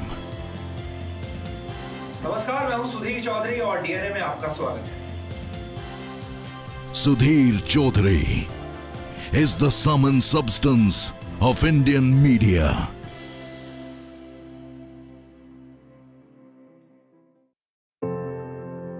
ये मेरा देश है, ये मेरे लोग हैं, ये हमारी लड़ाई है, ये हमारी जिम्मेदारी है। इसे ऐसे कैसे छोड़ दूं? क्योंकि जब आप मुस्कुराते हैं तो मैं मुस्कुराता हूं। जब आपका दिन अच्छा गुजरता है तो मैं भी सुकून से सोता हूं। नमस्कार, मैं हूं सुधीर चौधरी और डीएनए में आपका स्वागत है। ये मेरा देश है, ये मेरे लोग हैं। A revolutionary newsman. A no-holds-barred journalist. ये फ्रंट लाइन है और आपको दिखाएं सीरिया में जो युद्ध चल रहा है इस वक्त। A decisive editor-in-chief. हमारे देश के राजनीतिक दल मीडिया से तो पूरी निष्पक्षता की उम्मीद करते हैं, लेकिन वो खुद कभी भी निष्पक्ष नहीं होते। He battles the war zones. ये लैंड माइंस की तरह एक्ट करते हैं। ये बैरल है 70 डिग्री तक ऊपर चली जाती है। He interviews the Prime Minister. आपने कई बार ये भी कहा कि आप ये चाहते हैं कि विधानसभा और लोकसभा चुनाव एक साथ हो। देखिए, बहुत अच्छा विषय निकाला और मैं आपका हृदय से जी न्यूज का आभारी हूँ कि आपने इस महत्वपूर्ण, क्योंकि कोई ऐसे विषय को हाथ ही नहीं लगाता है आपने कम से कम इस बात को स्पर्श किया। And reaches the world every night at 9. नमस्कार, मैं हूं सुधीर चौधरी और डीएनए में आपका स्वागत है। Sudhir Chaudhary is the take and the talk of global news reportage.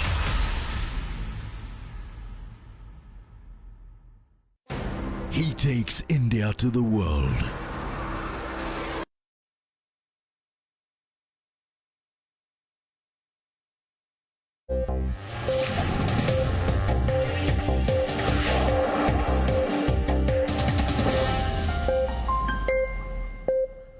Lockdown की वजह से आप सब लोग अपने अपने घरों में बंद हैं। आप अपने दोस्तों से मिलने के लिए बाहर नहीं जा पा रहे, लेकिन क्या आप जानते हैं कि हम में से ज्यादातर लोगों के घरों में कुछ ऐसे सच्चे दोस्त पहले से ही मौजूद हैं, पहले से ही रहते हैं, जिनसे आप जब चाहें तब मिल सकते हैं। ये दोस्त आपसे बात तो नहीं करते, लेकिन आपके जीवन से जुड़े बहुत सारे सवालों के जवाब इनके पास जरूर होते हैं। हम पुस्तकों की बात कर रहे हैं, बुक्स की बात कर रहे हैं। पुस्तकें किसी भी इंसान की सबसे अच्छी और सबसे सच्ची और सबसे भरोसेमंद दोस्त होती हैं। ये वो दोस्त होती हैं जो आपको धोखा नहीं देती। ये दोस्त आपकी पीठ में छुरा कभी नहीं घोंपेगा, जो मुश्किल समय में आपका हमेशा हौसला बढ़ाएगा, आपके चेहरे पर मुस्कुराहट भी लाएगा, आपकी आंखों में आंसू भी लाएगा और आपको दुनिया भर की सही और सच्ची जानकारियां भी देगा। यानी आपको सिर्फ फायदा ही फायदा देगा, विश्वासघात आपके साथ कभी नहीं करेगा। आज विश्व पुस्तक दिवस यानी वर्ल्ड बुक डे के मौके पर हम आपको इंसानों और पुस्तकों की दोस्ती के कुछ दिलचस्प किस्से सुनाएंगे और आपको बताएंगे कि कैसे पुस्तकें वर्षों से इंसानी सभ्यता को प्रभावित करती रही हैं। ये किस्से सुनने के बाद पुस्तकों के साथ आपका रिश्ता और मजबूत हो जाएगा। आपको जानकर हैरानी होगी कि कम साक्षरता दर के बावजूद भारत के लोग दुनिया भर में पुस्तकें पढ़ने में सबसे ज्यादा समय बिताते हैं। NOP world culture score index के मुताबिक भारत में लोग एक हफ्ते में औसतन 10 घंटे और 42 मिनट किताबें पढ़ने में बिताते हैं। दूसरे नंबर पर थाईलैंड है, जहां लोग एक हफ्ते में औसतन 9 घंटे और 24 मिनट किताबें पढ़ते हैं। जबकि इस मामले में चीन पूरी दुनिया में तीसरे नंबर पर है, जहां लोग हर हफ्ते औसतन 8 घंटे किताबें पढ़ते हैं। जबकि अमेरिका, जर्मनी, ब्रिटेन और इटली जैसे विकसित देशों के लोग किताबें पढ़ने के शौकीन हैं ही नहीं। दुनिया भर में अब तक करीब 15 करोड़ से ज्यादा किताबें प्रकाशित हो चुकी हैं। अगर आप किताबें पढ़ने के शौकीन हैं तो आपको किताबों से आने वाली खुशबू पर भी आपने कभी गौर किया होगा, आपने ध्यान दिया होगा। किताबों से एक अलग तरह की खुशबू आती है और इस खुशबू को बिब्लियोस्मिया कहा जाता है। दुनिया में अब तक बिकी सबसे महंगी किताब का नाम है कोडेक्स लेस्टर। यह किताब मशहूर पेंटर और लेखक लियोनार्डो दा विंची द्वारा लिखी गई थी और इस किताब को मशहूर उद्योगपति बिल गेट्स ने 230 करोड़ रुपए में खरीदा था। मशहूर लेखक मार्क ट्वेन द्वारा लिखी गई किताब the adventures of Tom Sawyer को टाइपराइटर के जरिए लिखी गई पहली पुस्तक माना जाता है, जिसे टाइपराइटर से लिखा गया था। कहा जाता है कि अमेरिका के 26वें राष्ट्रपति थियोडोर रूजवेल्ट औसतन हर दिन एक पुस्तक जरूर पढ़ा करते थे। दुनिया में सबसे ज्यादा पढ़ी गई किताब है बाइबल, जिसकी करीब 400 करोड़ प्रतियां बिक चुकी हैं। दूसरे नंबर पर जो किताब है उसका नाम है quotations from chairman Mao Zedong. इसे अब तक करीब 82 करोड़ लोग पढ़ चुके हैं। आप जानते हैं माओ चीन के एक बहुत बड़े नेता थे और उनकी जो थ्योरी थी, उनके जो विचार थे वो इस किताब में थे। तीसरे नंबर पर मशहूर ब्रिटिश लेखिका J.K. राउलिंग द्वारा लिखी गई किताब हैरी पॉटर है, जिसकी अब तक 40 करोड़ से ज्यादा कॉपीज बिक चुकी हैं। वर्ल्ड बुक डे के मौके पर आज आपको उन किताबों से मुलाकात करनी चाहिए जो आपके घर के किसी कोने में शायद कहीं पड़ी हुई हैं या फिर किसी अलमारी में बंद होकर बाहर आने का इंतजार कर रही हैं। कहा जाता है कि किताबें इंसान की सबसे अच्छी दोस्त होती हैं, लेकिन डिजिटल दुनिया के जमाने में ये दोस्ती अब थोड़ी सी कम हो गई है। नए जमाने में स्मार्टफोन्स लोगों के सबसे करीबी दोस्त बन गए हैं। अब आप स्मार्टफोन को अपना सबसे करीबी दोस्त मानते हैं और आप दिन भर सोशल मीडिया पर ही वीडियो कंटेंट देखते रहते हैं, चीजों को सुनते रहते हैं और देखते रहते हैं। किताबें एक ऐसी दोस्त हैं जो एक टच पर आपको पूरी दुनिया घुमा सकती हैं। ये जो डिजिटल डिवाइसेस हैं, ये भी ऐसे आपके दोस्त हैं जो आपको मिनटों में दुनिया के किसी भी कोने में लेकर जा सकते हैं। किताबें तो आपको आपकी कल्पना के आधार पर लेकर जाती हैं और ये ऐसे डिवाइसेस हैं जिनमें तमाम जानकारियां उपलब्ध ये आपको करवा देते हैं। जबकि किताबें घर के शीशे वाली अलमारियों में आजकल सजाने के काम आती हैं। आपको अगर कोई वीडियो कॉल करनी है तो आपको एक सुंदर बैकग्राउंड चाहिए होता है घर में, उस बैकग्राउंड को सुंदर बनाने के लिए आजकल किताबों का इस्तेमाल होता है। हर व्यक्ति दिखाना तो बहुत चाहता है कि उसके घर में खूब सारी किताबें हैं, उसके साथ फोटो भी खिंचवाना चाहता है, लेकिन ये किताबें सिर्फ एक शोकेस के तौर पर इस्तेमाल होती हैं। अब लोग किताबें पढ़ते नहीं हैं। आज भी बहुत सारे लोग किताब पढ़ने के शौकीन हैं, लेकिन हैरानी इस बात की है कि किताब पढ़ने वालों की संख्या किताब खरीदने वालों की तुलना में बहुत कम है। यह अजीब सा विरोधाभास है कि लोग किताबें तो खरीद लेते हैं, लेकिन उनके पास पढ़ने का समय नहीं बचता। कुछ लोग ये भी कहते हैं कि मोबाइल फोन और टैब्स के जमाने में, लैपटॉप्स के जमाने में कागज वाली किताबें पढ़ना थोड़ा आउटडेटेड हो गया है। व्हाट्सएप, फेसबुक, ट्विटर और इंस्टाग्राम के दौर में किताबों के साथ अब समय बहुत कम बीतता है। लेकिन लॉकडाउन के दौरान आपको समय निकालकर एक बार फिर से किताबें पढ़ने की आदत डालनी चाहिए, क्योंकि जिस दौरान सोशल डिस्टेंसिंग ने आपको दुनिया से दूर कर दिया है, उस दौरान किताबें ही आपको आपके अंदर की और बाहर की दुनिया की सैर पर ले जा सकती हैं, आपकी कल्पना शक्ति को बहुत बढ़ा सकती हैं। आज हमने किताबों की इसी दुनिया पर कुछ नई और पुरानी तस्वीरों के आधार पर एक विश्लेषण तैयार किया है, जिसे आपको आज जरूर देखना चाहिए।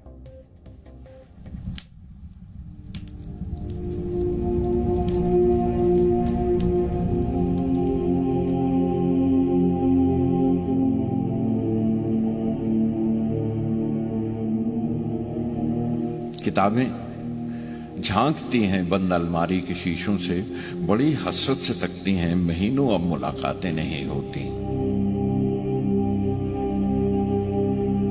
जो शामें उनकी सोहबत में कटा करती थी अब अक्सर गुजर जाती हैं कंप्यूटर के पर्दों पर।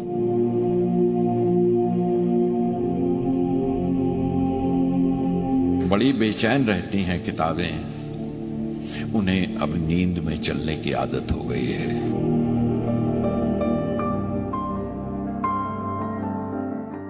डिजिटल दुनिया के दौर में अपने अस्तित्व के लिए संघर्ष करती किताबें बहुत बेचैन हैं।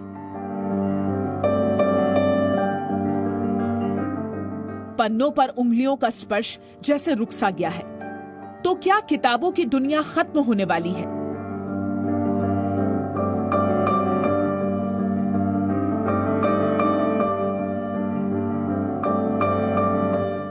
क्या किताबों के चाहने वाले नहीं रहे, पढ़ने का वक्त नहीं रहा, या अब कागज के पन्नों में नई पीढ़ी की रुचि नहीं रही? गुलजार ने जो कहा उसी की तस्दीक इस बात से भी होती है कि दिल्ली के कनॉट प्लेस में पिछले 20 सालों में छोटे बड़े 8 बुक स्टोर्स बंद हो गए। ऐसा भारत के दूसरे शहरों में भी हो रहा है, लेकिन ये घटनाएं खबर नहीं बन पाती। किताबों की दुनिया ब्रह्मांड से भी विशाल है, लेकिन किताबों की दुकानें सिमट रही हैं। लॉकडाउन के दौरान किताबें आपको बाहर की दुनिया की सैर करा सकती हैं। सोशल डिस्टेंसिंग ने आपको आपके दोस्तों से भले ही दूर कर दिया हो, लेकिन ये किताबें एकांत में आपकी सबसे अच्छी दोस्त साबित हो सकती हैं। परेशानी के दौर में पन्ने पलटना अपने जीवन की कहानी को पलटने जैसा ही अनुभव तो है। लेकिन वर्ष 2013 में हुए एक सर्वे के मुताबिक देश के 75% लोगों का मानना है कि टीवी देखने और इंटरनेट पर समय बिताने की तुलना में किताबें पढ़ना ज्यादा फायदेमंद है, जबकि 48% युवाओं ने माना कि टीवी और इंटरनेट की वजह से किताबें पढ़ने का चलन कम हो गया है। 77% लोगों का मानना है कि ज्ञान पाने का जरिया सिर्फ किताबें ही हो सकती हैं। वर्ल्ड कल्चर स्कोर इंडेक्स के एक सर्वे के मुताबिक भारत में एक व्यक्ति हर रोज औसतन 1.5 घंटे किताब पढ़ता है। इस सर्वे में कोर्स की किताबें पढ़ने वाले स्टूडेंट्स भी शामिल हैं। हालांकि पढ़ने की मजबूरी ना हो तो अलग से कोशिश करके किताब पढ़ने वालों की संख्या कम होगी।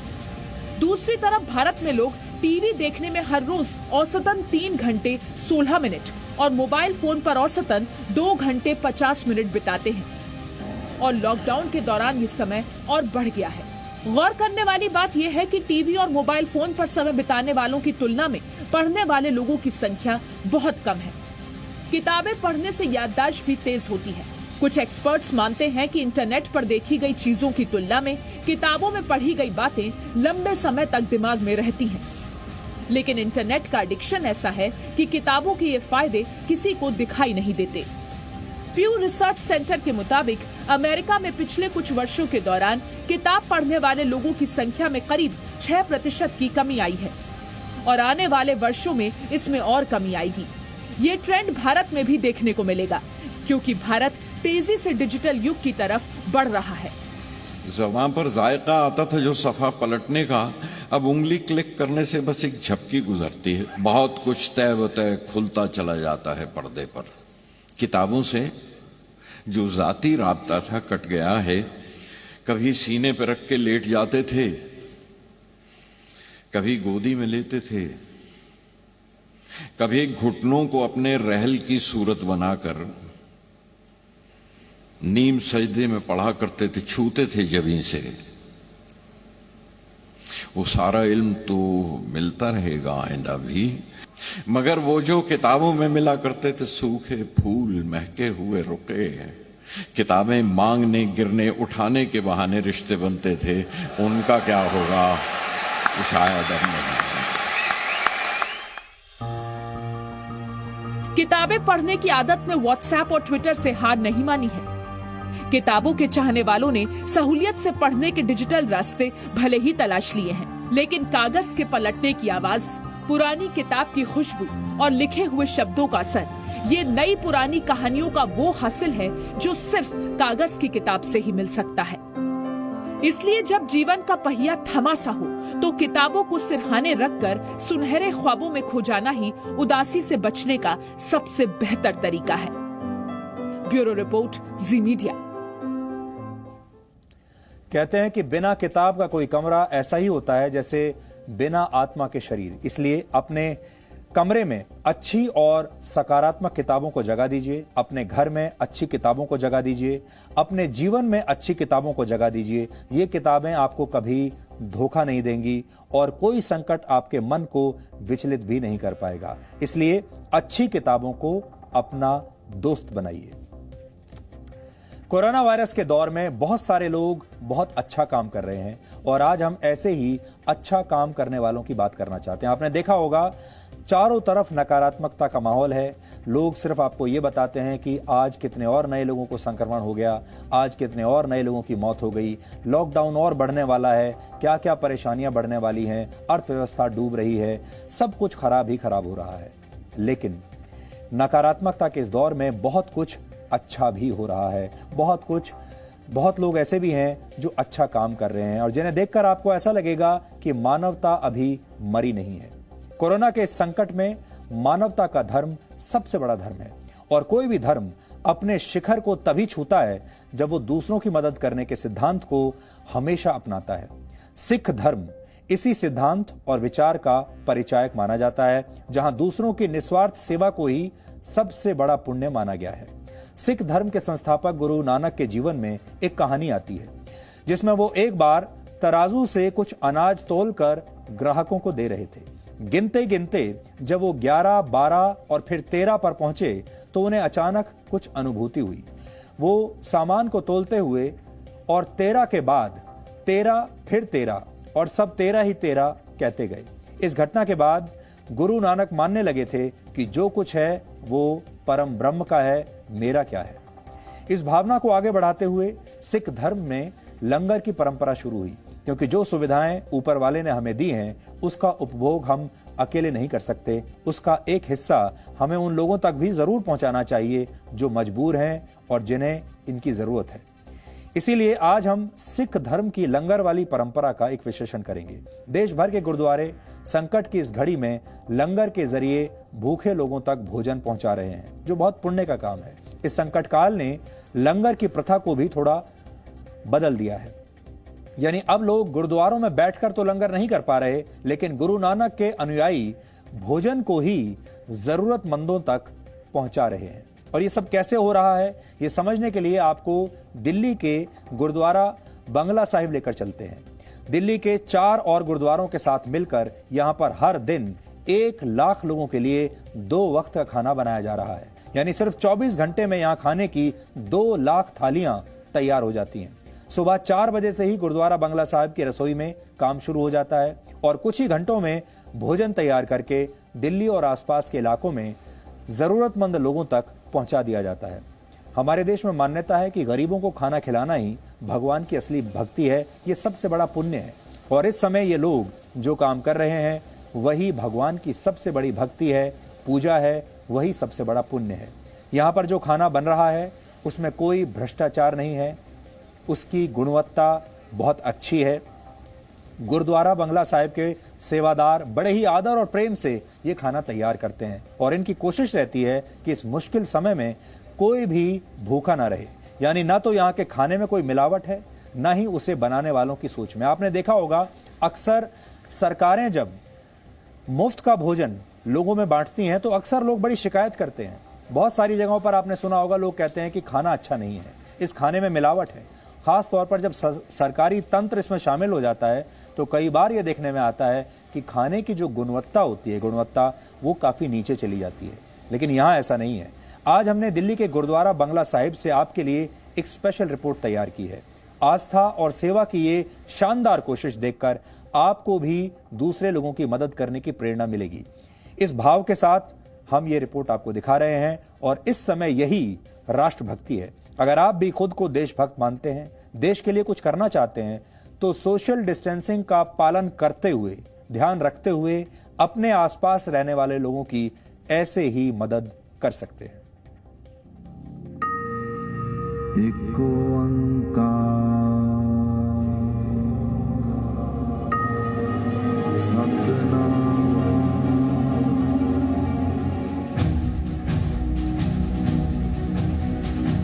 कोरोना के संकट काल में सहारा बने दिल्ली के गुरुद्वारे, जो इस संकट के समय में लाखों लोगों की भूख मिटा रहे हैं। इन गुरुद्वारों के दरवाजे बंद हैं, लेकिन इन्होंने जरूरतमंद लोगों की मदद का काम बंद नहीं किया है। जितना पुराना सिख धर्म का इतिहास है, उतनी ही पुरानी परंपरा है भूखे श्रद्धालु को भोजन कराना, यानी लंगर प्रथा। कोरोना वायरस के संक्रमण के कारण इस समय लंगर बंद है, इसलिए दिल्ली के गुरुद्वारा बंगला साहिब में लगातार खाना बनाकर उसे बाहर सप्लाई किया जा रहा है और इसकी शुरुआत सुबह 4 बजे से ही हो जाती है। कि ये सुबह 4 बजे से ये सब लोग लगे, सुबह 4 बजे से अभी 10:30 बजे तक पहली शिफ्ट का खाना जा रहा है। ये बंद होते ही 1 घंटे के रेस्ट के बाद दूसरी शिफ्ट शुरू हो जाएगी। सिख धर्म में अमीरी गरीबी, ऊंची या नीची जाति का कोई फर्क नहीं है। गुरु के घर पर सबका बराबर का हक है। इस समय दिल्ली के 5 गुरुद्वारे मिलकर हर दिन 1 लाख लोगों के लिए 2 वक्त का खाना तैयार कर रहे हैं। ये मशीन पूरी ऑटोमेटिक है। इस मशीन में कुछ नहीं करना, सिर्फ आटा गूंदा जाता है। आटा गूंदने के अंदर मशीन अलग से लगी है। यहाँ से ताजे प्रसादे हर सेकंड आप देखेंगे, हर सेकंड ऐसा ताजा प्रसादा आपने कहीं नहीं देखा होगा आज तक, ऐसे ताजे प्रसादे। क्योंकि हमारे यहाँ पे श्रद्धा है, सत्कार है, प्यार है, भावना है। ये जो प्रसादा यहाँ बनता है ये भावना से बनता है, इसलिए इसकी इतनी बरकत है। भूखे की आंखें इसको देखकर ही उसकी तृप्ति हो जाती है। ये इस तरह की भावना से बनाया जाता है।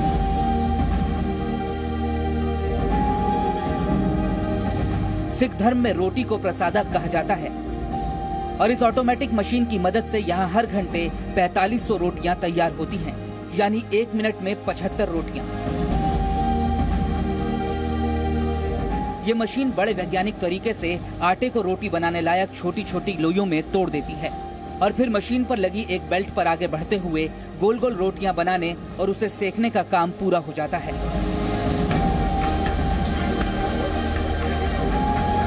और पलक झपकते ही बनी हुई रोटियां मशीन से बाहर निकलने लगती हैं। सिर्फ रोटियां ही नहीं, लोगों के लिए दाल और सब्जी भी यहाँ तैयार होती है। यहाँ एक वक्त में 600 किलो दाल, 1100 किलो चावल और 1250 किलोग्राम आटे की रोटियां तैयार होती हैं। गुरुद्वारा बंगला साहिब में 300 से ज्यादा लोग दिन रात काम करते हैं। खाना बनाने वाले ये लोग सेवादार हैं। इनमें 90% लोग ऐसे हैं जिन्हें कोई वेतन नहीं मिलता। वो अपनी इच्छा से इस महामारी के दौरान लोगों की सेवा कर रहे हैं। और जब खाने में भाव आता है, जिस मन से उसको बनाया जाता है, ये सोचते हुए बनाया जाता है कि आखिरकार ये खाना किन लोगों तक जा रहा है, वो कितने दिनों से भूखे हैं, वो जब ये खाएंगे तो कितना खुश होंगे, कितनी दुआएं देंगे। इन सभी चीज़ों को दिलो दिमाग में रख के, अपने जहन में रख के ये खाना तैयार होता है और लोगों तक पहुंचाया जाता है। हर दिन यहाँ खाना बनाने पर लाखों रुपए खर्च होते हैं और इसका एक बड़ा हिस्सा दान से भी आता है। हमें खुद पता नहीं ये कैसे चल रहा है, हमें नहीं पता। हम जब सुबह आते हैं हमें पता चलता है जी आज 5 ट्रक ये आगे 4 ट्रक ये छोड़ गए, हम कहते हैं भाई कौन दे के गया, वो मना कर रहे हैं नाम बताने से, हमें नहीं पता। हमने एक आदमी को हमने कहा यार वो आता है रोज आता है हमें पास लंगर छोड़ के आया, हमने कहा उसकी वीडियो बनाओ। तो एक हिंदू परिवार से था, उन्होंने वीडियो बनाई कि तू बोल कहाँ से, कह रहे जी मुझे नहीं पता, मुझे तो किसी ने भेजा, मैं नहीं पता कहाँ से आया हूँ, मुझे नहीं पता, मैं तो बॉम्बे से किसी ने भेजा मैंने भेज दिया।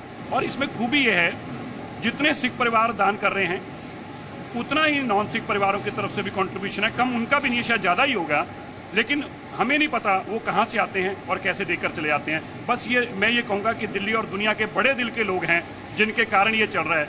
इस गुरुद्वारे से कभी ना को भूखा गया है ना कभी को भूखा जाए। दिल्ली के ये गुरुद्वारे अपने आप में एक शानदार मिसाल हैं। यहाँ धार्मिक गतिविधियाँ भले ही बंद हैं, लेकिन सेवा का काम लगातार जारी है। अच्छा, देश जो लड़ाई इस वक्त लड़ रहा है उसकी कवरेज के दौरान कई बार जब मैं रुकता हूँ और थमता हूँ तो सोचता हूँ, कभी कभी मन उदास भी होता है कि आखिरकार और कितने दिनों तक लड़नी है ये लड़ाई। और जब ये सोच मन में आती है तो भाव कमज़ोर होते हैं, लेकिन अगले ही पल देश के इन जैसे सिपाहियों के चेहरे और इनके भाव जब सामने आते हैं तो फिर वो विश्वास और भी प्रगाढ़ और भी मजबूत तरीके से दिल में जमता है। और दिल कहता है कि अगर इन जैसे सिपाही हैं तो इस लड़ाई को लड़ के जीतने से हमें कोई नहीं रोक सकता। अपने सहयोगी कमर खान के साथ अमित प्रकाश, जी मीडिया।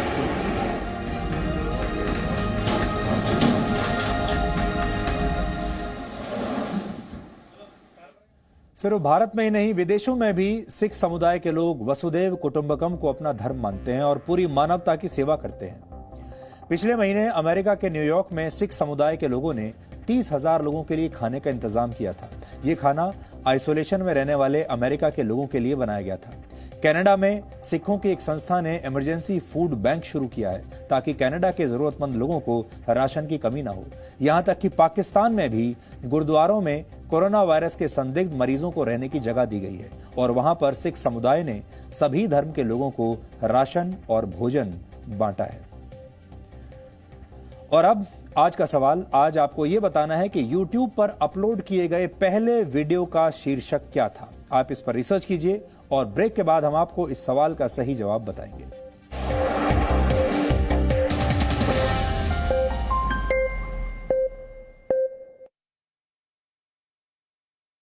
Every night at 9. नमस्कार, मैं हूं सुधीर चौधरी और डीएनए में आपका स्वागत है। Sudhir Chaudhary is the take and the talk of global news reportage.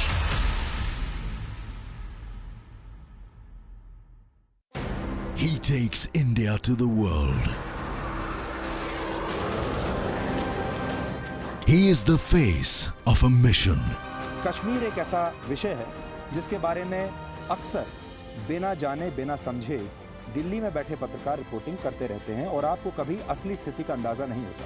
इसलिए आज हमने ये तय किया कि हम श्रीनगर आएंगे, जम्मू कश्मीर आएंगे और आपको बताएंगे कि यहाँ के हालात क्या हैं, ग्राउंड जीरो पर यहाँ के हालात क्या है। न्यूज़ में देख रहे हैं आजकल आता रहता है कश्मीर के बारे में। इतनी सेफ जगह है, इतने अच्छे रोड, इतना क्लीन। आप दिल्ली से यहाँ घूमने के लिए आ गए, क्यों? यहाँ का एनवायरनमेंट ऐसा नहीं है कि जैसे वहाँ प्रोजेक्ट किया जाता है, न्यूज़ वगैरह में दिखाया जाता है कि बहुत प्रॉब्लम है, बहुत प्रॉब्लम है। He questions those in power. चोर आपको कहा गया, नीच कहा गया, भस्मासुर, मौत का सौदागर, दुर्योधन, कभी आपको उसका बुरा लगता है? मैं इंसान हूँ, दर्द मुझे भी होता है, लेकिन मेरी कुछ जिम्मेवारियाँ हैं, इसलिए उस दर्द को पी जाता हूँ। He questions those in protests.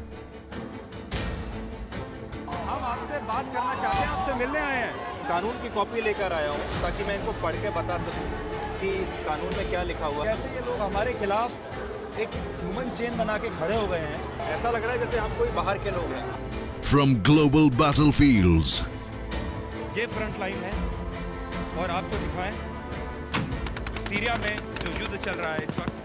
To political war zones. ये लैंड माइंस की तरह एक्ट करते हैं। ये बैरल है, 70 डिग्रीज तक ऊपर चली जाती है। He personifies the DNA of Z News. The genuine efforts made by Z News, particularly editor-in-chief of Z News and staff, needs appreciation as they have tried their level best to bring the actual truth on surface. एक court decide करे आप He believes in the business of profit. Stocks focus में बनते और शेयरों में और ज्यादा डरना चाहते हैं. He believes the world is one. Today, the world's most populous beacon farmed in the Neophis national carrier. This virus, remember, He rules India's prime time. नमस्कार, मैं हूं सुधीर चौधरी और डीएनए में आपका स्वागत है. Sudhir Chaudhary is the sum and substance of Indian media.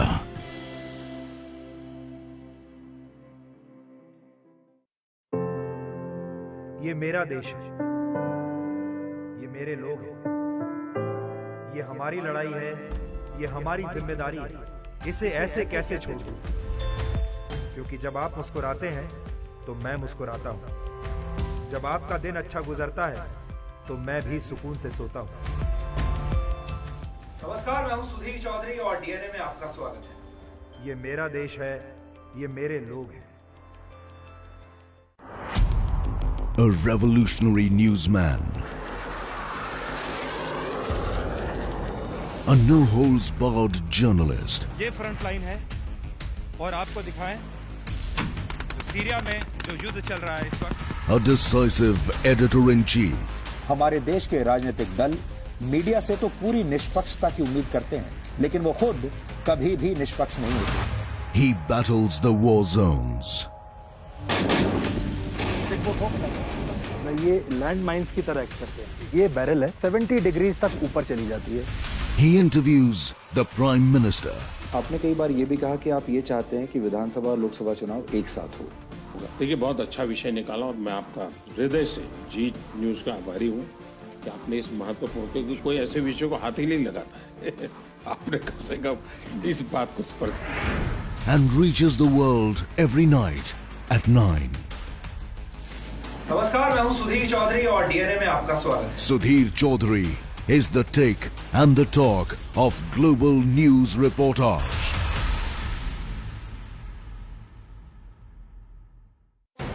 He takes India to the world. He is the face of a mission. Kashmir एक ऐसा विषय है जिसके बारे में अक्सर बिना जाने बिना समझे दिल्ली में बैठे पत्रकार रिपोर्टिंग करते रहते हैं और आपको कभी असली स्थिति का अंदाजा नहीं होता. इसलिए आज हमने ये तय किया कि हम श्रीनगर आएंगे, जम्मू कश्मीर आएंगे और आपको बताएंगे कि यहाँ के हालात क्या हैं, ग्राउंड जीरो पर यहाँ के हालात क्या हैं. न्यूज में देख रहे हैं आजकल आता रहता है कश्मीर के बारे में. इतनी सेफ जगह है, इतने अच्छे रोड, इतना क्लीन. आप दिल्ली से यहाँ घूमने के लिए आ गए, क्यों? यहाँ का एनवायरनमेंट ऐसा नहीं है कि जैसे वहाँ प्रोजेक्ट किया जाता है, न्यूज़ वगैरह में दिखाया जाता है कि बहुत प्रॉब्लम है, बहुत प्रॉब्लम है. He questions those in power. चोर आपको कहा गया, नीच कहा गया, भस्मासुर, मौत का सौदागर, दुर्योधन. कभी आपको उसका बुरा लगता है? मैं इंसान हूँ, दर्द मुझे भी होता है, लेकिन मेरी कुछ जिम्मेवारियां हैं, इसलिए उस दर्द को पी जाता हूँ. He questions those in protests. हम आपसे बात करना चाहते हैं, आपसे मिलने आए हैं. कानून की कॉपी लेकर आया हूँ ताकि मैं इनको पढ़ के बता सकूँ कि इस कानून में क्या लिखा हुआ है. कैसे ये लोग हमारे खिलाफ एक ह्यूमन चेन बना के खड़े हो गए हैं. ऐसा लग रहा है जैसे हम कोई बाहर के लोग हैं. From global battlefields. ये फ्रंट लाइन है और आपको दिखाएं सीरिया में जो युद्ध चल रहा है इस वक्त. To political war zones. ये लैंड माइंस की तरह एक्ट करते हैं. ये बैरल है 70 डिग्रीज तक ऊपर चली जाती है. He personifies the DNA of Z News. The genuine efforts made by Z News, particularly editor-in-chief of Z News and staff, needs appreciation as they have tried their level best to bring the actual truth on surface. एक court decide करे. He believes in the business of profit. Stocks focus में बनते और शेयरों में और ज्यादा डरना चाहते हैं. He believes the world is one.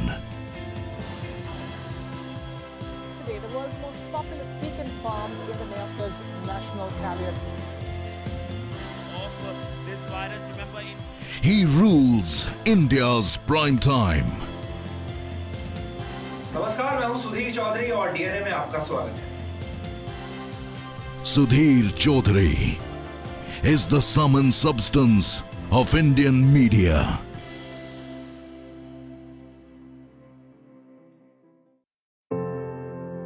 ये मेरा देश है, ये मेरे लोग हैं, ये हमारी लड़ाई है, ये हमारी जिम्मेदारी है। इसे ऐसे कैसे छोड़ दूं?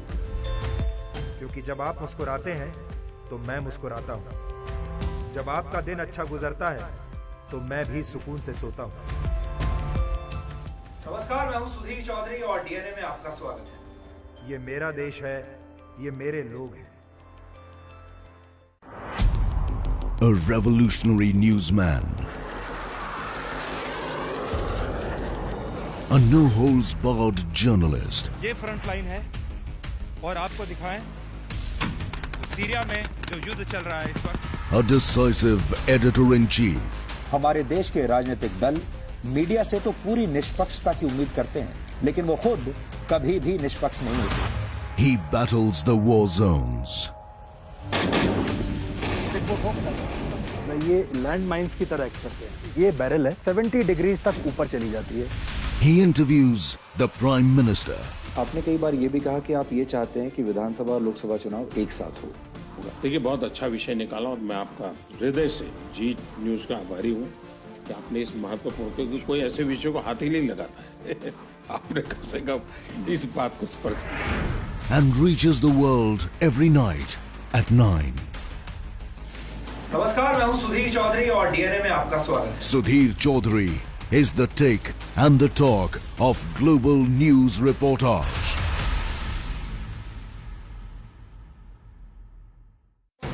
He takes India to the world. He is the face of a mission. Kashmir एक ऐसा विषय है जिसके बारे में अक्सर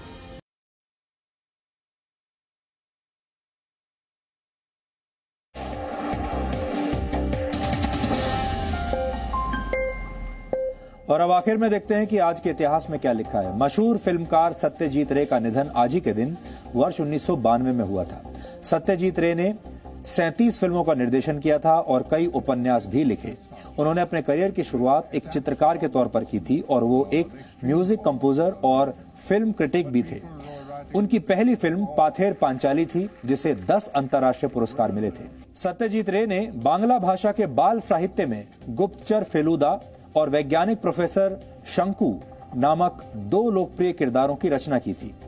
ऑक्सफोर्ड यूनिवर्सिटी ने सत्यजीत रे को ऑनरेरी डॉक्टरेट की उपाधि दी थी और खास बात यह है कि चार्ली चैपलिन के बाद सत्यजीत रे ये सम्मान पाने वाले सिर्फ दूसरे फिल्मकार थे। वर्ष 1992 में सत्यजीत रे को भारत रत्न से सम्मानित किया गया और वर्ष 1992 में ही उन्हें ऑनरेरी ऑस्कर अवार्ड भी मिला था। हालांकि खराब स्वास्थ्य की वजह से सत्यजीत रे खुद इस समारोह में शामिल नहीं हो पाए थे और ऐसे में उन्होंने एक वीडियो संदेश के जरिए हॉस्पिटल में ही ये पुरस्कार ग्रहण किया था, क्योंकि तब वो एक अस्पताल में थे। सबसे हैरानी की बात यह है कि सत्यजीत रे अपनी फिल्मों के सीन खुद अपने हाथों से ही ड्रॉ किया करते थे। मशहूर शास्त्रीय संगीतकार उस्ताद बड़े गुलाम अली खां का निधन आज ही के दिन वर्ष 1968 में हुआ था। वो हिंदुस्तानी शास्त्रीय संगीत के पटियाला घराने के गायक थे। उनकी गिनती भारत के महानतम गायकों में की जाती है। वर्ष 1962 में उन्हें संगीत नाटक अकादमी पुरस्कार और पद्म भूषण सम्मान भी दिया गया था। वर्ष 2005 में आज ही के दिन YouTube पर पहला वीडियो अपलोड किया गया था, जिसका शीर्षक था मी एट द जू। सिर्फ 18 सेकंड के इस वीडियो को YouTube के को फाउंडर जावेद करीम ने अपलोड किया था। ये वीडियो अमेरिका के सैन डिएगो जू में रिकॉर्ड किया गया था और पिछले 15 वर्षों में दुनिया के 9 करोड़ से ज्यादा लोग इस वीडियो को देख चुके हैं। और वर्ष 1995 में आज ही के दिन यूनेस्को ने विश्व प्रसिद्ध कवि, लेखक और नाटककार विलियम शेक्सपियर के जन्मदिन को world book and copyright day यानी विश्व पुस्तक दिवस के रूप में मनाने की घोषणा की थी। शेक्सपियर का जन्म आज ही के दिन वर्ष 1564 में ब्रिटेन के स्ट्रेटफोर्ड शहर में हुआ था और उनका निधन भी आज ही के दिन वर्ष 1616 में हुआ था। Romeo and Juliet, Hamlet, Macbeth और ओथेलो शेक्सपियर की अमर कृतियां मानी जाती हैं।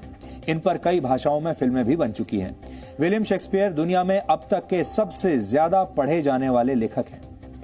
तो डीएनए में आज इतना ही। अब आपसे हमारी मुलाकात होगी कल रात 9 बजे। तब तक आप खुश रहिए, सुरक्षित रहिए, स्वस्थ रहिए और अपने घर में और अपने जीवन में अच्छी और सकारात्मक किताबों को जगह दीजिए। ये किताबें आपको ज्ञान की ऐसी अमर संपत्ति देंगी जो ना तो कोई आपसे छीन सकता है और ना ही ये संपत्ति कभी कम हो सकती है। नमस्कार।